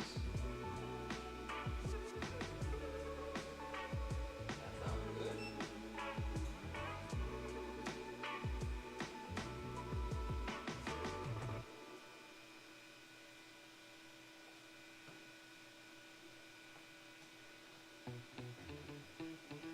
Well, turn it back on. We're gonna try running it again and see what happens this time. That shouldn't have happened. That's really weird.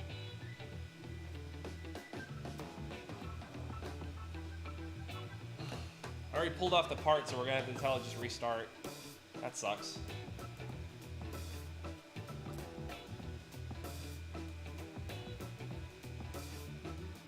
Come on now, Elegoo. The system is currently starting. Please wait.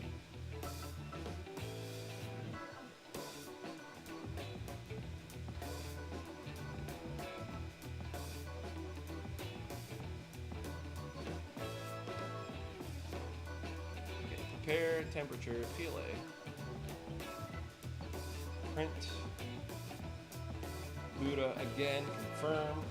We'll kick up the speed on this one because it seems like it was working pretty well.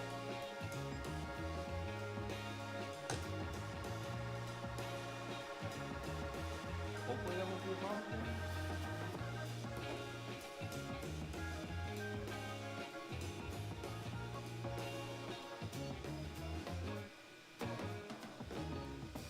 If it goes again, we know it's up. But yeah, that was weird. Anyways, get back to painting up this guy. So see what's okay?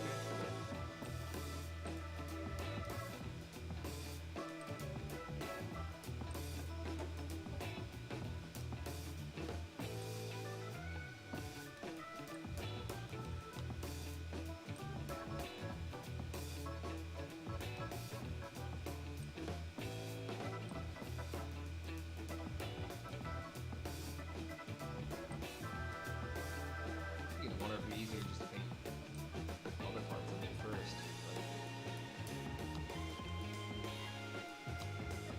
So I know this part in the middle is white.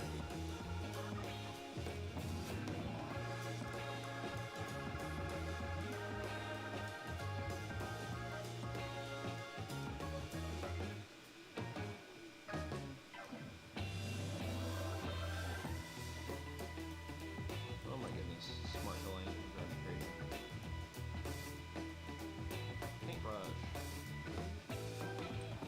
That's the color I want.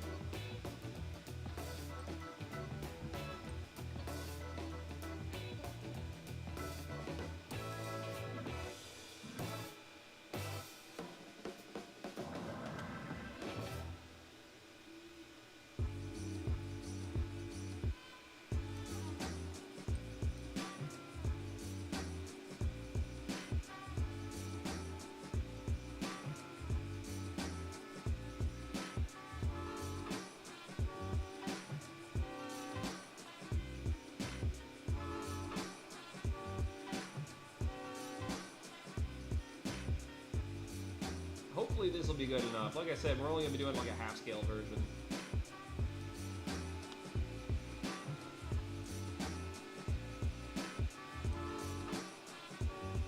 don't know if his ears are white or if they're black.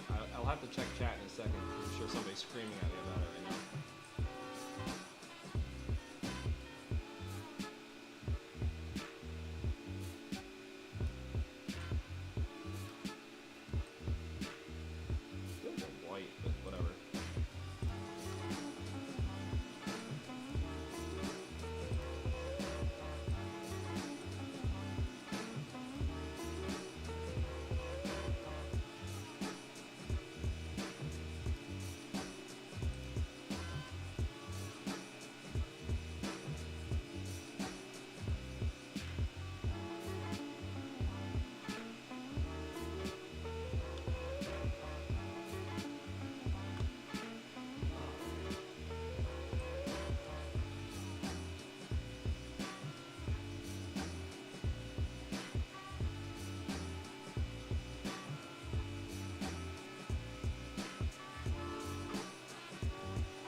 He needs the fill here.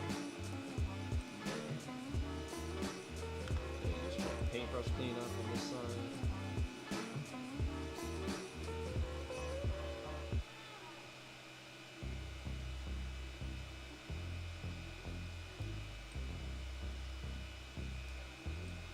I'm trying to make this brush a little bigger so I can get some more of the stuff taken care of real fast.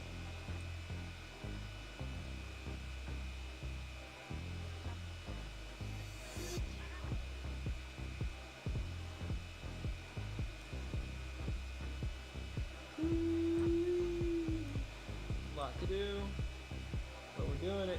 I really should have done this like last night, but like I said last night, I was just feeling so crappy.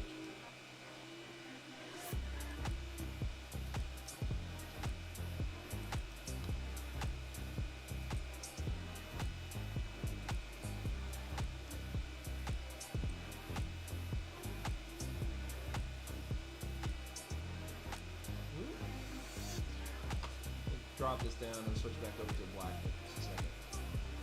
Clean up this space up here. Usually it doesn't do this, but because this is such a high poly model with a bunch of really weird angles, this is just what it does. It's okay. Could be worse. Doesn't help that the table's shaking. Thank you, Elegoo. Shaking the table, very cool.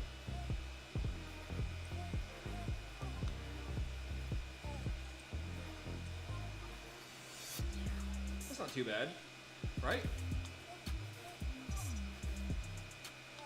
One more thing real quick.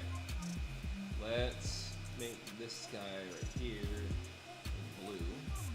It's already there. I just want to select the color. I clicked in the wrong place. Being a dummy. That.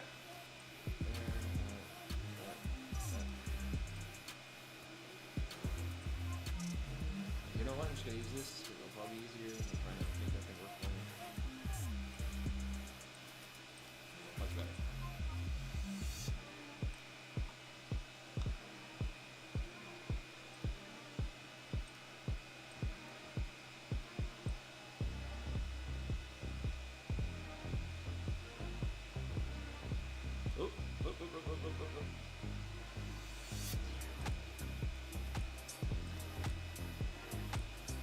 No, damn it, I know I selected the black first, and it's still chose not to give it to me.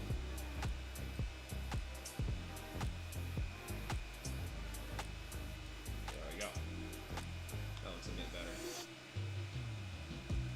This belt needs to be taken care of though. You gotta get that done in that silver white that we're trying to use.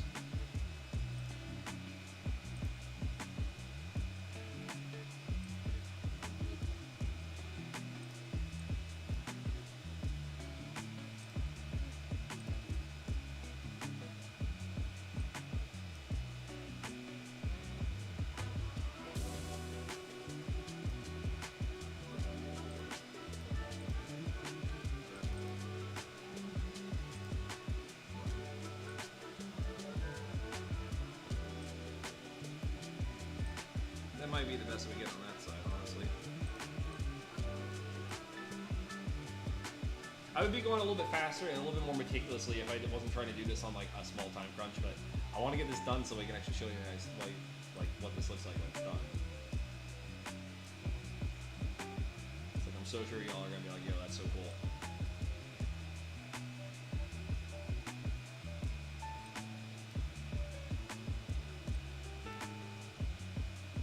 That's gonna do the whole thing. That'll just have to be what we get done today. Here, let's put a little bit of color up here too. So yeah, I knew you guys looked a little bit of color right there.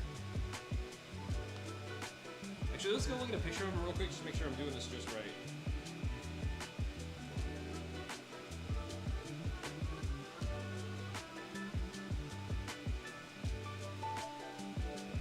Oh, that middle part's black.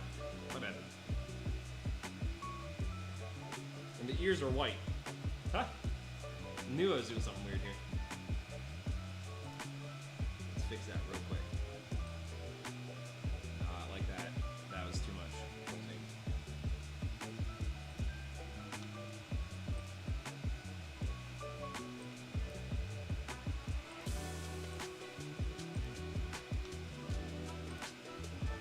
Man.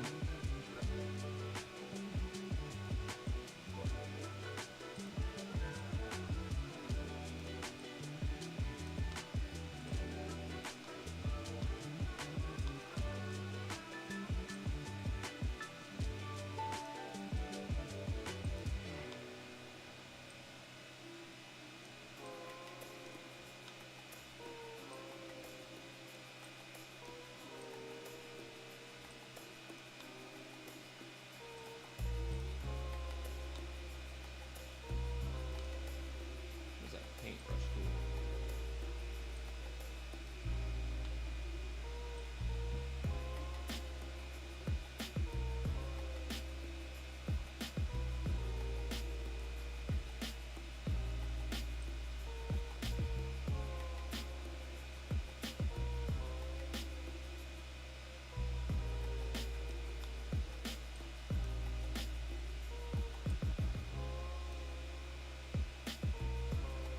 There we go. That's looking more like it.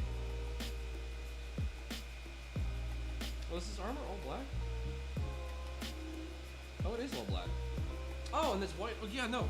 Hell yeah. Okay, no, this works great. Check this out.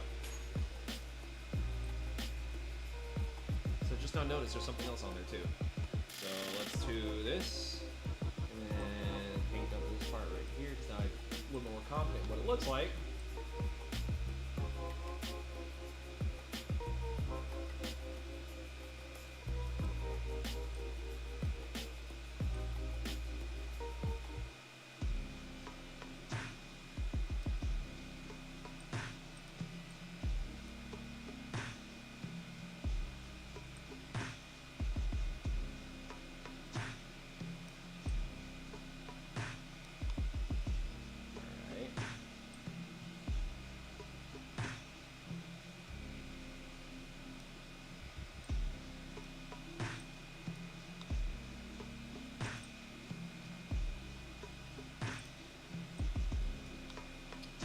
Oopsie. Noopsie. There. That looks better. All right, cool. Now, I'm going to do one more thing. It's going to look a little bit janky, but I want to see if we can do it, you know?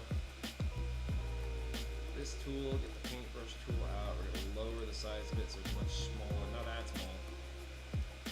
That's too big.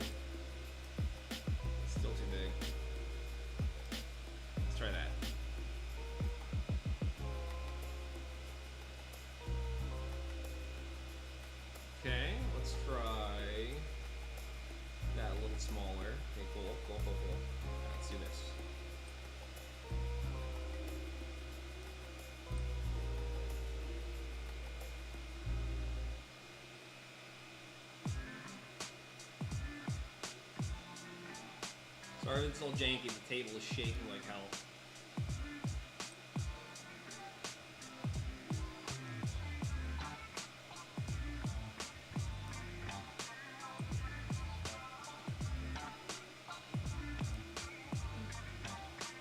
Yeah, that'll just have to be as good as I can get it for now. I'll try to fix that again later, but hey, you can tell who that is, right? Hope so.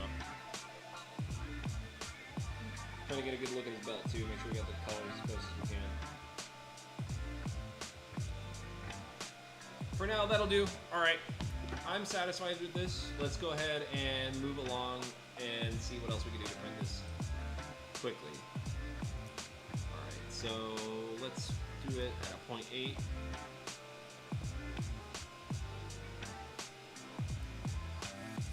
Extra draft supports.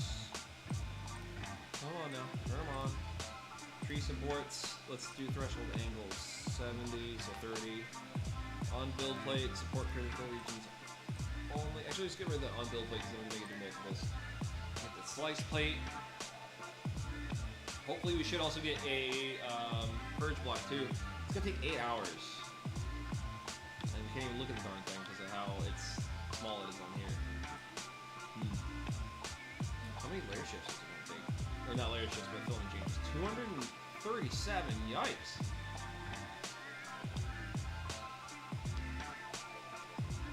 But it should be done in about 8 hours, so I'm just gonna go ahead and send it. Give me a couple seconds to switch out some filaments in the printer so we know which one's which.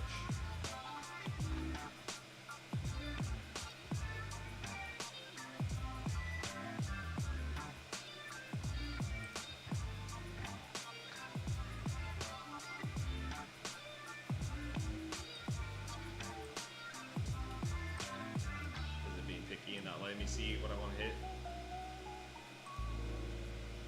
Okay. Oh! Okay, cool. So now all I have to do is just switch out specific colors. Awesome. Okay, cool. So, Beast 3 is gray. Switch that out with this one. Okay. And then whichever one red is, switch that out with this one.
Take it over there too?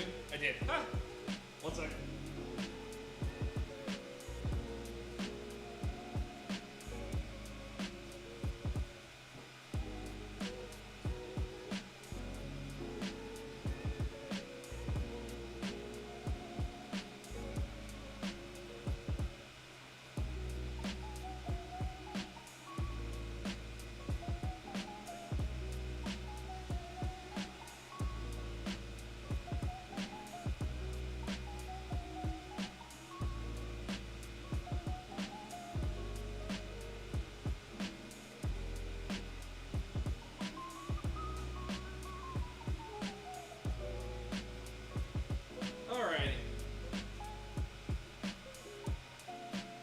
So it's going to be using the matte black from over there, and then it's going to be using the blue from 3. So this is going to be using one from each different color from all of our different things. So I switched out this color and this color.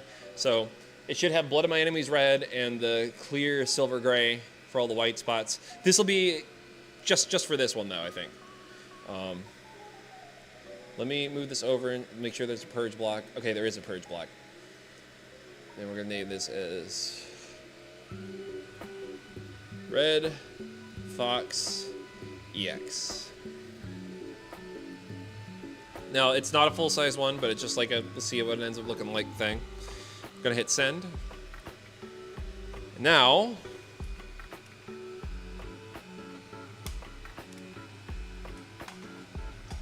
that printer over there should start kicking on in a second.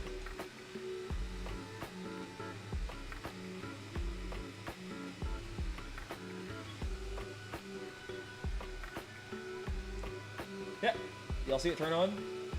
Cool. All right, I need to take a very short break. I'll be back in just a second. I need to swap out batteries. I'm sure y'all understand. But yeah, give me a few minutes and I will be back and we'll show you guys the rest of the progress of these two prints as they get going. See you back here in just a few.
Hey, we're going to be back in just a minute. I really appreciate the patience.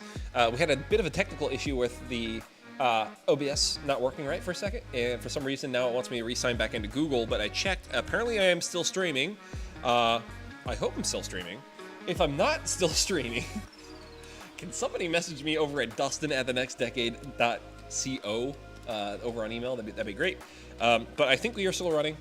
We'll be back in just a second. I'm getting myself a drink of water. As soon as I get that drink of water in me, we're going to bring it on back, because it looks like the comment out of the next helmet's almost done, and I really want to talk more about the Neptune 4s here.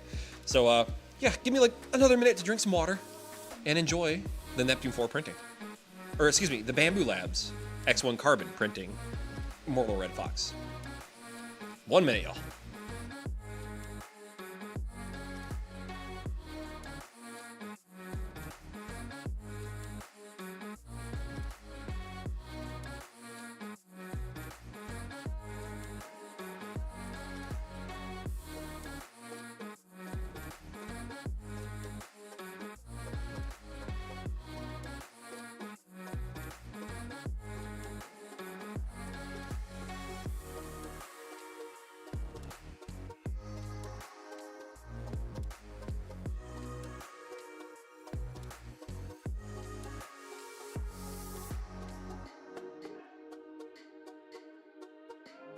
All right. We're going to bring the camera back over to the Neptune 4, and we're going to talk a little bit more about this printer for a moment.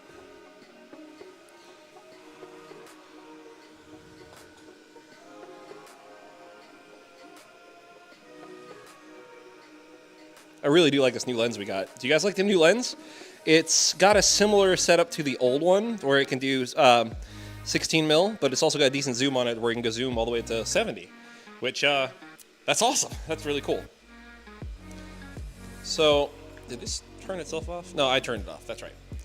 So, I don't know if you can see it too crazy well, but that right there, that's our EcoFlow. We actually have 2 of them. Here, I'll give you a quick. See, 2 of them. And that's what was powering the printer up here at the top. This guy right here. So this one right here is plugged into the outlet right behind here. You can't see it because the helmet's in the way. But I'm going to try to give you all a really nice, good, close look at this printer real fast. Let me get this tripod further down to the ground. That's not the right way. That's the right way. There we go. All right, tighten that back up too.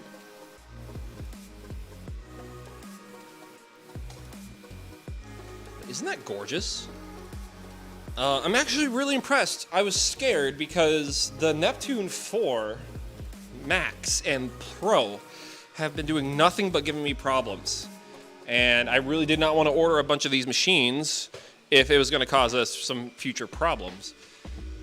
But the way I got this working, so like let's say you know somebody that has a Neptune 4 Plus or a Neptune 4 Max. I can't confirm entirely if this works on the 4 Max because I'm about to actually, after tonight's stream, focus on getting both of mine up and running again. But the way I was able to get this work on the Neptune 4 Plus was I used Orca Slicer. If you haven't used Orca Slicer yet, highly recommend checking it out, giving it a chance. It's very similar to Prusa Slicer and Bamboo Lab Studios. Go pull that up. Go grab the settings for the Neptune 4, not the 4 Pro, not the 4 Max, just the 4. And in the settings for it, adjust it to where it has the same build volume as either the Neptune Plus or the Neptune Max. And use the settings for the Neptune 4 on this printer right here. It seems to be working pretty well for me.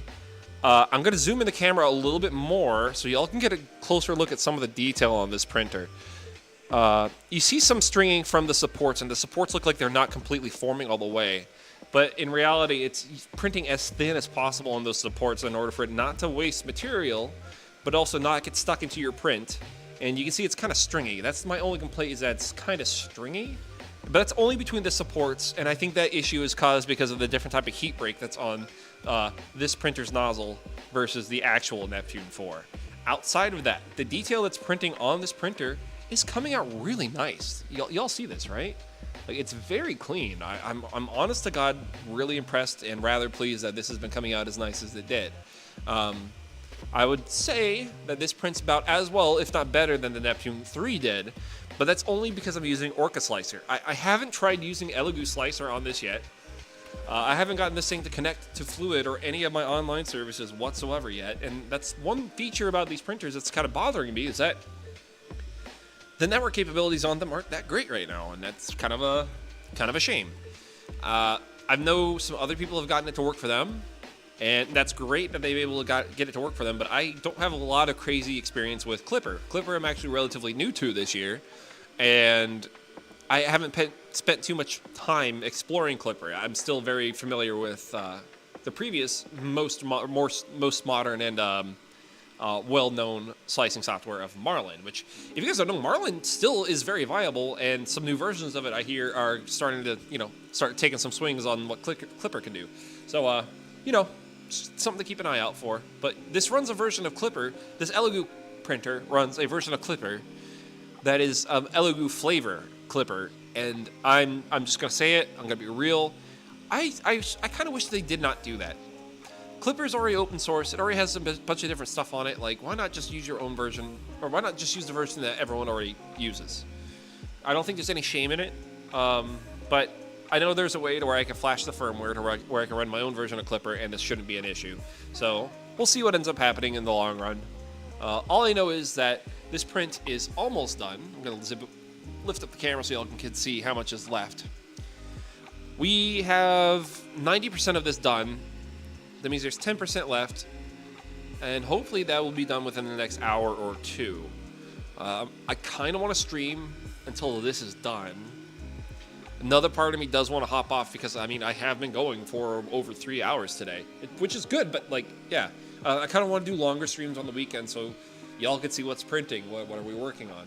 And like I said, I want to be better so that, like, customers can see their stuff being printed during the week. So as soon as I can get this Neptune 4 Plus, not this one that you're watching right now, but the one right behind it, running another helmet like this, we'll know what's going on with the Neptune 4s. I gotta get the Neptune 4 Max running like this too, but I should have more solid verdict on this machine hopefully before the end of next week. I've been wanting to do a review on these machines, but if you wanted like a little like heads up how I feel about it, I like the 4, just the 4 by itself. That one is fine. The Pro is weird. The Plus seemingly works, but only if you treat it like a modified version of the 4. The Neptune 4 Max, however, has been just giving me layer shift issues after layer shift issues after layer shift issue, and I'm not sure what's happening with that. I was going to stock it in their store, but I can't in good conscience stock it in their store because I want to make sure that if I'm selling anything to you, anywhere from a beginner to an expert can figure it out. And I don't see myself as an intermediate with 3D printers. I don't see myself as a beginner with 3D printers.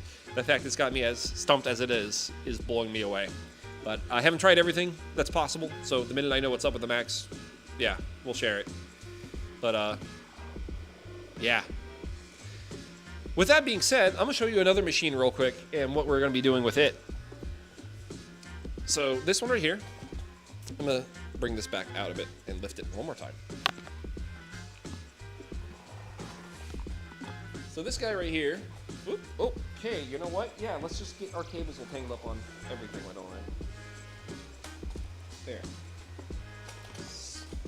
Huh? Sorry about that, y'all. All right, so this right here is our Elegoo Neptune 3 Plus. I still very much love this machine. I still use it. The reason why this one isn't on right now because I actually got to clean out the nozzle on it pretty soon. It needs to have a new Bowden tube shoved into it before I start printing with more TPU. Now, this is something that I figure some of you who with Neptune 3 should know, so that's why I'm sharing it right now. Your Neptune 3 does have a Bowden tube in it. It's inside the hot end. You need to undo this whole assembly in order to get to it, and you want to remove that. You want to change that out after about a year, and this is why I say change it, okay? If you are experiencing any kind of black flakes or any kind of weird coloration coming out of your prints that aren't part of your print, 9 times out of 10, it's a piece of carbonized plastic or a part of the carbonized PTFE tube that's in there that needs to be replaced. It just happens. So what I would recommend is there's a company called Capricorn Cap Tubes. They are very cool. They have these things called Capricorn Bowden tubes. They're blue usually, but I know they have more in different colors now.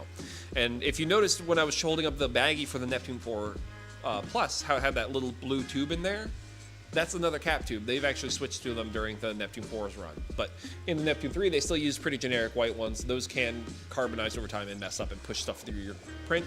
And on occasion, they can actually clog your nozzle. And that's what happened here. So I can't get it out of the damn nozzle. I've tried everything I can. I've even tried burning it out. But what I've realized is it's just time to swap that out. So I'm not going to do it right here. But here's why we're swapping it out. Because these machines inherently print a little bit slower, we're going to start printing some things on it that should be printed slower. Like, for example, TPU. Now, I've used TPU before, and I showed you guys a version of TPU earlier, but this is like a rubbery filament. I don't know if we've ever talked about it on stream, but essentially, it's stringy. It's 95A, it's rubbery, it can be bent, flexed, all that kind of stuff. Now, why am I printing slower? Because the filament that we're going to be using, the ColorFab TPU, the VariaShore stuff, I'm going to be building all of our settings for it based off of this machine and 2 other machines similar to it that we own that aren't from Elegoo. And once we get those settings up perfect, we're going to be trying to we're going to be telling everyone about the settings that we have made so then you can grab it and hopefully be able to print some EVA style foam prints. You know, cosplay parts in EVA foam. 3D printed, and I'm super excited about that. If you haven't seen this material yet, I'm gonna bring it back over one more time because I just want to talk about it again because I love it so much. But This was the only thing we've printed on it so far, and we actually picked up the stuff from the office earlier today to make sure that we have it, and thankfully we have 2 spools of it now. So we have 10 gigs, but because I only have to print this at 40% or 40% flow rate, I'm actually getting like 80% more off of both those spools because of this. Super excited. But if you haven't seen it yet, it's a foam-like material that can go from anywhere from 90A down to 40A shore hardness. So it can be super squish, but just enough rigidity to pop back to place. Now, it's got bad layer shifts and everything, but this is the first time we printed it, and we printed it a little bit too fast. So we're gonna cut that speed down by like 2/3 and really support the hell out of it and try again. We're gonna keep going until we get some pretty consistent good prints out of it. The minute we do, we're gonna be sharing that all with you so you can try to print it the same yourself. But if you end up not wanting to print it the same yourself or have to deal with any of these TPU settings or all this crap, we're going to have this available in the store as an option for helmet prints. So if you've seen that Shin Kamen Rider helmet that I posted earlier, we're going to try to reprint that again in this. Very short TPU if you want to go ahead and grab it now. And again, a huge thank to Willow Creative for turning us on to this. We've been showing this since East Coast Rap Fair, and this thing's been all over the country with us to show people like, hey, this is what's coming in 2022. And yeah, we might be using it for some of the Shin Kamen Rider project video that we're doing here in December through February. Very exciting. Very, very exciting. All right, so, oh yeah, chat on the computer is not working anymore, so let me go bring it up over on my phone real quick, and I'm gonna show you guys something else with the other Bamboo Lab. So, I'm gonna go ahead and move the camera over to the Bamboo Lab that's printing, so y'all can watch that while I grab my phone, and then we'll meet back over at the other Bamboo Lab. Yeah, we were gonna have 3, but now we're down to 2, but we're gonna figure this out. Don't mind me. I bought this chair for a reason. Everyone gave me shit for it. They're like, Dustin, that's a stupid chair. And I'm like, how do you know it might not be a really good chair? How do you know it might not be like the best chair for like streaming and stuff? And like, oh, well, look who's the one using it for streaming like he said he was going to do. So, yeah. All right. Watch that for just a minute while I get a couple other things set up, okay?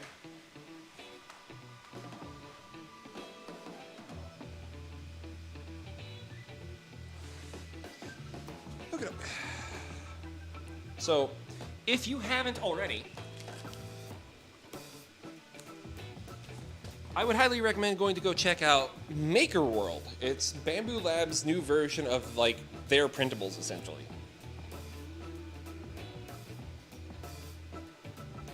And if you don't know anything about Maker World, it's tied to your account. So if it's tied to your account and your machines are always online and it's a cloud service and you upload things to your cloud service, you can print stuff from your phone on the fly. So when I was driving, I would have Katie come in and go on the phone and try to pull up some of our models to print, which would be like, you know, pretty cool. But then we were able to start doing with other people's prints, and I ended up printing like a Doodle Bob thing from SpongeBob. When I was a mile high in the air. It's one thing to print on the back of your car, it's another thing to print in the fucking airplane. So, I wanted to give you guys a live demonstration of it from here. We're gonna try to find another single color print. We're gonna print it in a pink color. This is actually the hot pink from Cookie CAD. If you guys don't know Cookie CAD makes some really darn cool filaments. It's pretty similar to this one, but this one's filamentum. Everyone's magenta. That one's pink. You can always tell it's pink because there's a little bit more yellow in it. Yeah. Anyways, we are going to log in onto our Maker World thing. We're going to find a model that we like that's a single color print, something small, something fast that'll print rather quickly, and we'll watch it start printing over here. 1 second. Oh, we're good. It just sounded nasty. It's not being nasty. It just sounds nasty. So, yeah, let's check out Maker World on the phone real quick, eh? So, hopefully y'all got a decent view of this. I'm going to bring the camera in front of me.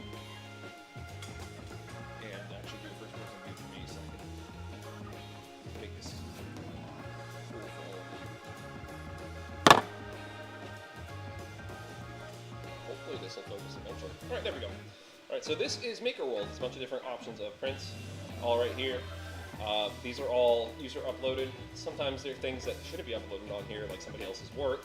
Do not upload somebody else's work. It's not cool. But yeah, we can select one of these files and we can print it in one specific color, or we can do it in the AMS multicolor if we have multiple colors on our machines. Now, my machine does have multiple colors, but this one over here does not, so we're just going to do one color on this. Let's print a Pokemon. Let's print a Ditto. I bet you there's a Ditto somewhere. Yeah, perfect. Alright, so we'll print these Dittos. Hopefully y'all can see that. Hold on, I'm sorry. Can I tap my camera at all? Sorry, this thing looks like it's falling off its tripod. Too many legs crashing into other legs.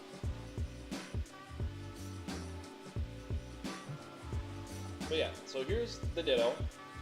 And then we're going to go ahead and hit down here in the green where it says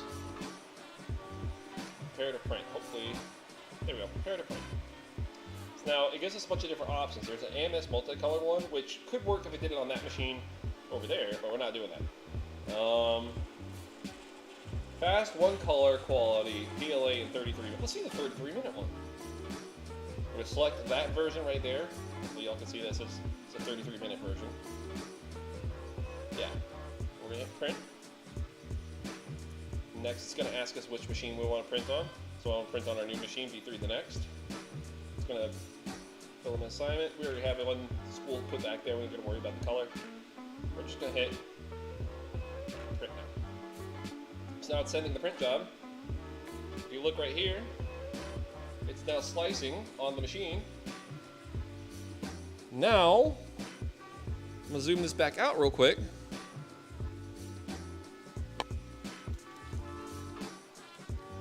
And we'll open the door.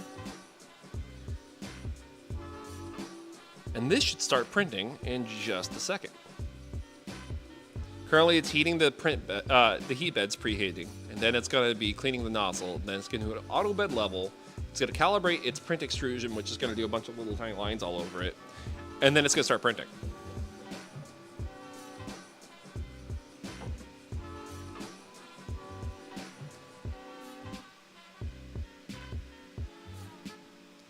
So now what it's about to do is heat up the nozzle, and it's going to clean up any stuff that's still in it.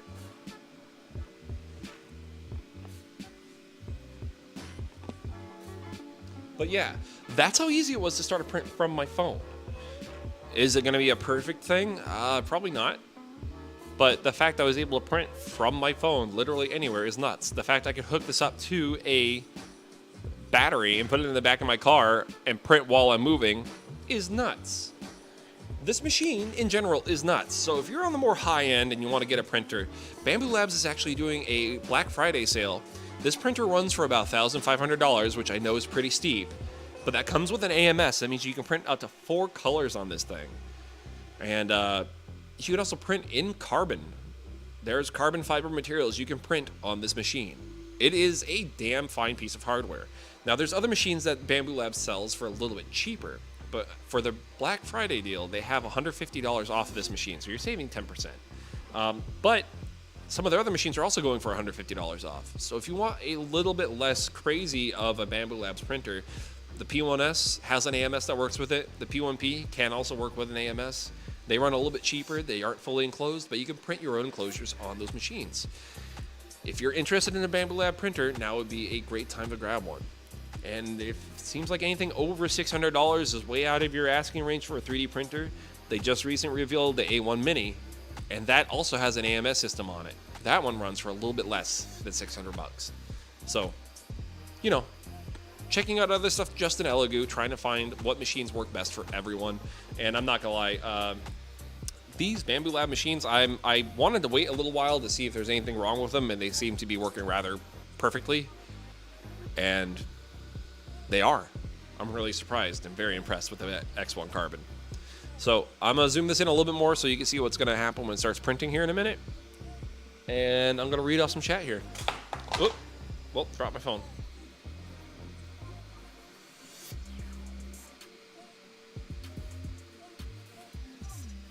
So it should all go well. This should print in about 30 minutes.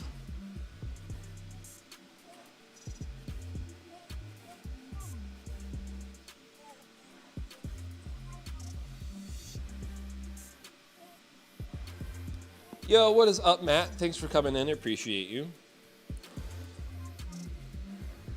And yeah, everyone that's been watching for so long, thank you. I really, really appreciate y'all staying with us tonight. We've been streaming for a little bit under 4 hours. One of our longer ones for absolute sure. Oops. I'm going to readjust this so y'all can get a better view of all of it. But it should start printing 2 dittos here. And they should get done in about half an hour. I'm excited to see how these go. I tried to show you on the other X1 Carbon what was happening there. Actually, let's take a quick peek back over there because I forgot that Matt's in here now. So since Matt's in here, let's show him what we're printing for him. I'm going to zoom this back out real quick because that's got an auto bed level. That's going to take a second.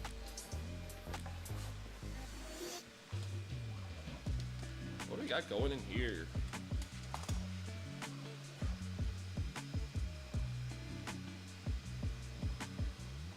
That looks like Immortal Red Fox's boots under all that. Not going to be a perfect print. We try to do this one as quickly as possible. But it's a half-scale version of the Immortal Red Fox's Sofubi scale figure. So, quick tester. It's going to take a few hours because it's got to do a lot of layer changes and everything. But you can see how far it's come along already. It looks pretty darn clean. But, yeah. That's looking good. Okay, so I'm going to bring the camera back over to the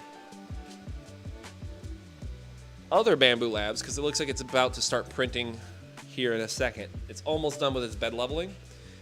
Then it's going to do its calibration. And once it's done with its calibration, then it should start printing here in a second.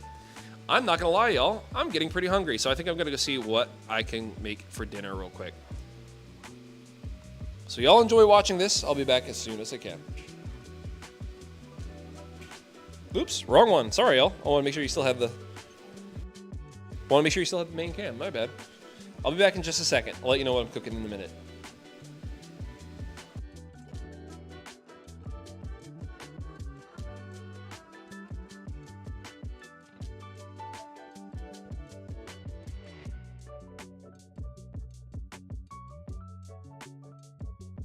Oh, just wanted to hop back in for just a second because I saw Megadong talking about Stickosaurus streams. Yeah, no, y'all, Stick makes really cool stuff. I love his videos. I'm going to try to do some stuff like him pretty soon, but I'm not trying to copy everything he does. He's got his own style, I got my own style, but I do appreciate the streams that he's been doing as well. So if you're ever in a fix and want to watch somebody work on 3D printed tokusatsu stuff, and I'm not available, go watch Stickosaurus. He is great. Also, Stick, if you see this, what's up, dude? All right, I'm gonna cook. I'll be right back.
All right, so went to go ahead and grab some food so we could start dinner, and I forgot.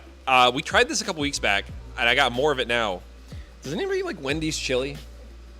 So we grocery shop at Food Lion usually, and a lot of people give it shit for being like, oh, the poor man's Harris Teeter, and it's like, oh man, I'm shopping at Harris Teeter for cheaper? Damn, what a shame.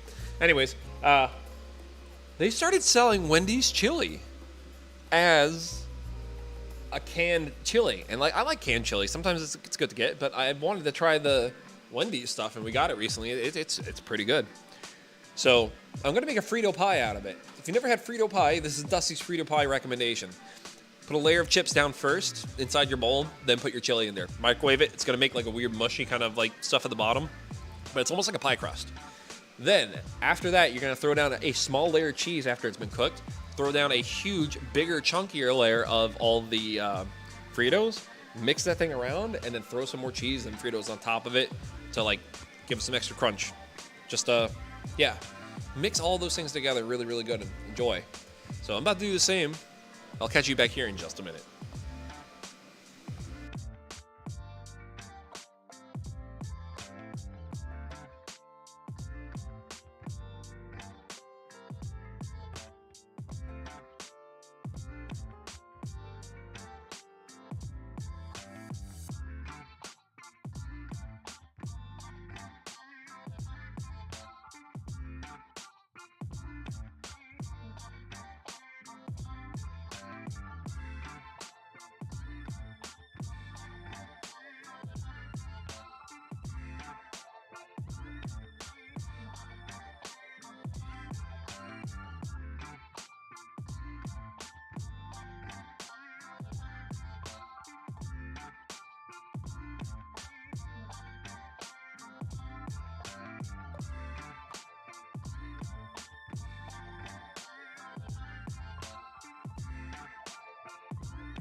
So I forgot to mention, that's not the only thing I was gonna try with that chili we got. If you don't know, Doritos does a taco flavor. I don't know if y'all can see that too good, but yeah, the Doritos, their taco flavor. I grabbed an extra bag of this to try with that Frito pie thing I was gonna do. And I think I'm about to, I think he's about to do it. So let me grab a spoon. And we will go sit and eat at the dinner table, chill for a second. There we go. Drop that in there. Move my dinner over here. Oh, wait, no, we're gonna sit at the counter because I forgot I have too much going on right here.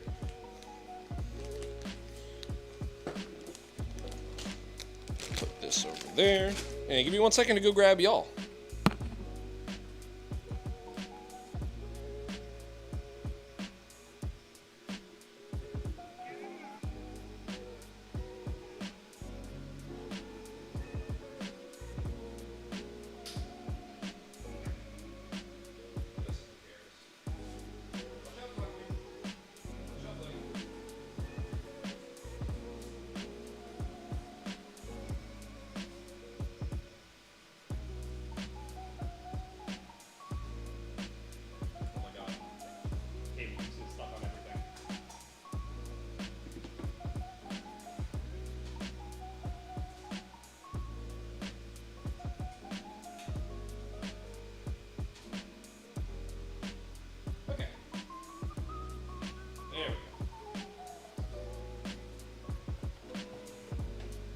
Chili cheese age as heck. Yeah, no.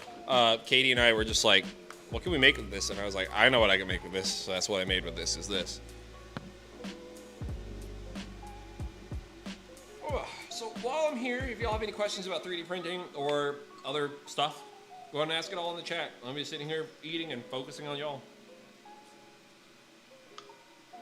I'm trying to eat away from the mic too. I don't want to be like making y'all get grossed out, but yeah, next decade mukbang, let's go.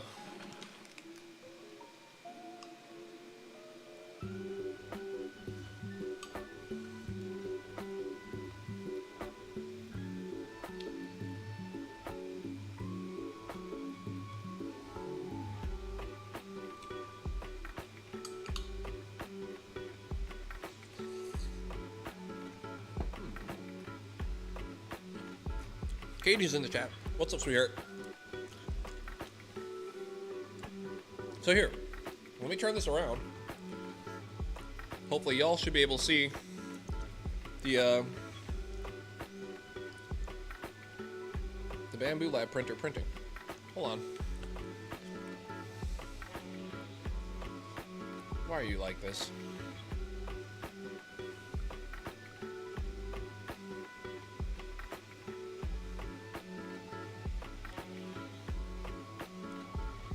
There we go. Hopefully y'all should be able to see that pretty good.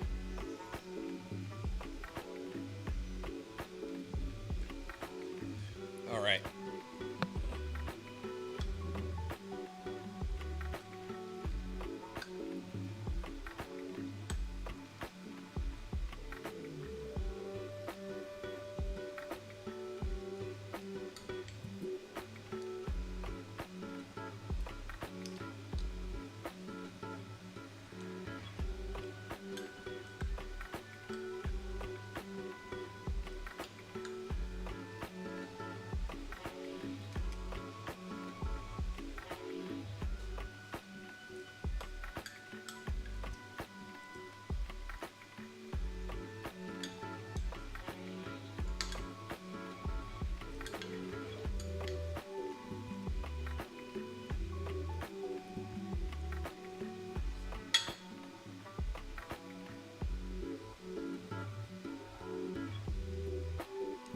It's very tasty.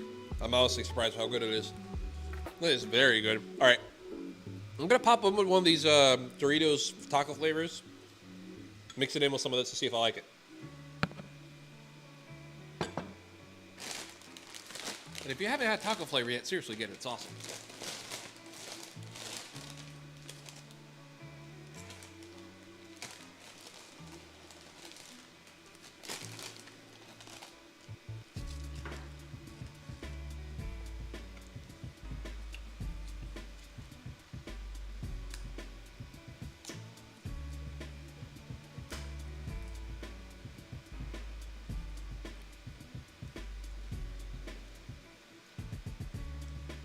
Yeah, that hits.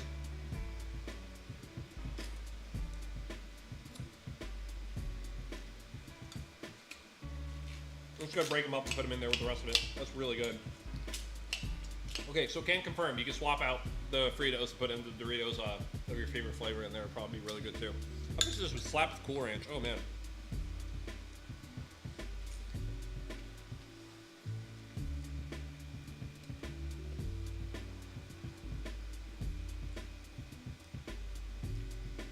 Printing a nerd question. Have you printed in metal yet? So I actually have a material that is PLA with metal flakes in it. And it's supposed to be giving some pretty strong material properties. Haven't tried printing that yet, but we'll be trying to print that on stream, hopefully within the next month or two. Yeah, the what's it called? The metal prints on some printers are really darn cool. But for FDM or FFF printing like I'm doing, it's not really a viable method unless it's in another type of plastic, like I was mentioning earlier. But there are other resin, or not, well, they're kind of like resin printers. It's called SLS, selective laser sintering, where it's like a powder metal and then blasts a laser on top of it. And then it recoats the top of it with more powder and then does the blast again. That's another one that's pretty cool. But terms of Armor Hero, that's a name I haven't heard in a long time. That's like a, oh gosh, like a really early Mega 64 days. What's his name? Oh god, I can see his face right now. Jay.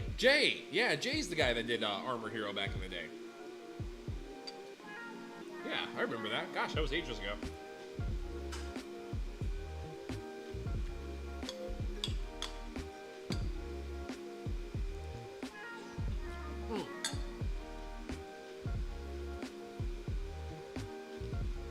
I gotta admit, like, I really like Wendy's chili. I'm a weirdo like that. The store-bought version is a little bit different, but still pretty tasty. But the Frito pie version is already good. But doing it with some of these chips, like the Doritos taco flavor, like, completely different profile to it. I'm gonna try this again with some other types. I'm not usually a big Dorito guy, but I don't know, I think mixing them with stuff can be pretty good.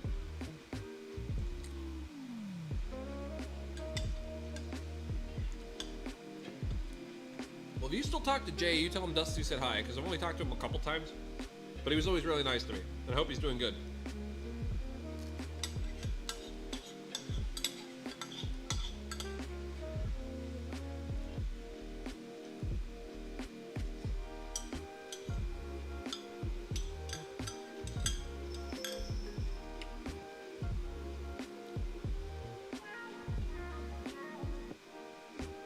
Last bite's always the best, but also the worst. Let's see if I can't scoop out just a little bit more. That's really tasty. Yep. Oh, that Armor Hero. Yeah, that's a different one. Yeah, no, I haven't seen much of the Chinese special effects shows or the Korean ones, but I know I definitely need to give them a chance. I have seen some from other countries though, like Bima. Bima's fucking cool. Bima's rad. I like the Bima.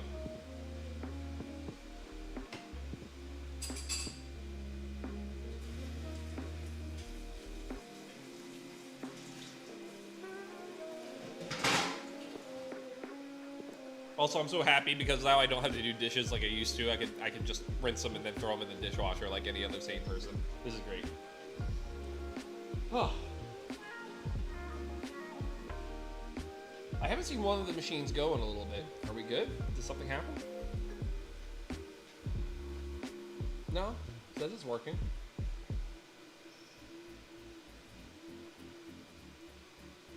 Jay is doing pretty well and still doing stunt shows at theme parks, and yeah, we'll pass along the well wishes next time we chat. Cool, thanks, man. Appreciate that. Huh. Yeah, I'm gonna be real. I think we're about winding down. I think we're gonna probably end the stream here in a few minutes. I think what I'll do is I'll let you guys watch the Dittos start printing because it started finally moving along, and I'm gonna kick it up to sport speed. Or ludicrous speed. Oh, I spoke too soon because now I see stuff moving around on it. Let me go look real quick.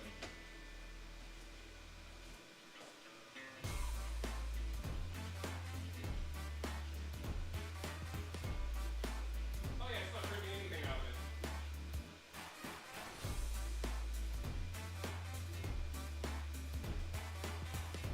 Yep.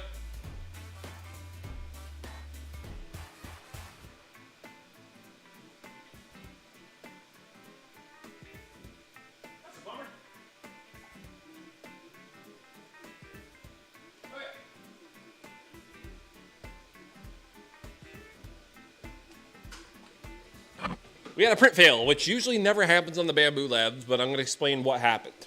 So I'm using a Bamboo Lab without any AMS on it. I'm just using it to where it's using just a single filament spool.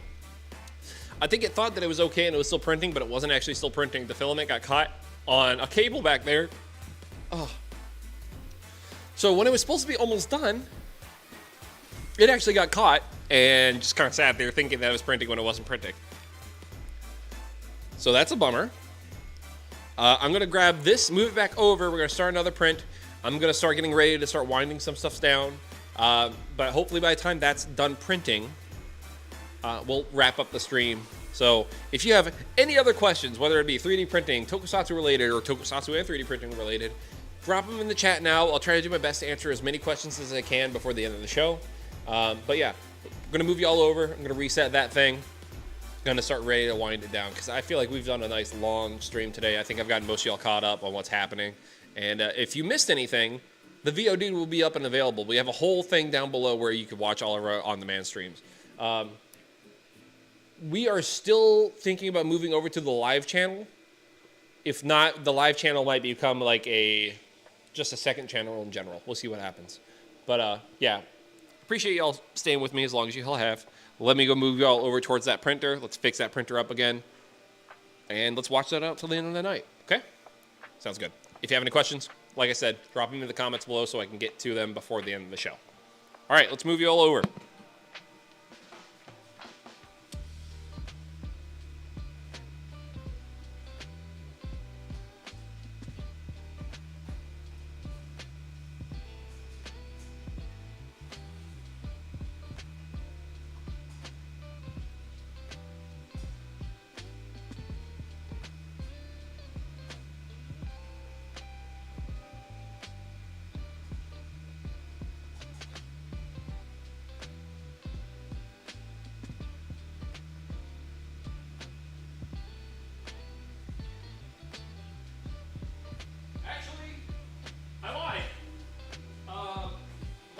Are dying on the camera. So since the batteries on the camera are dying, we're gonna go ahead and just wrap it up here.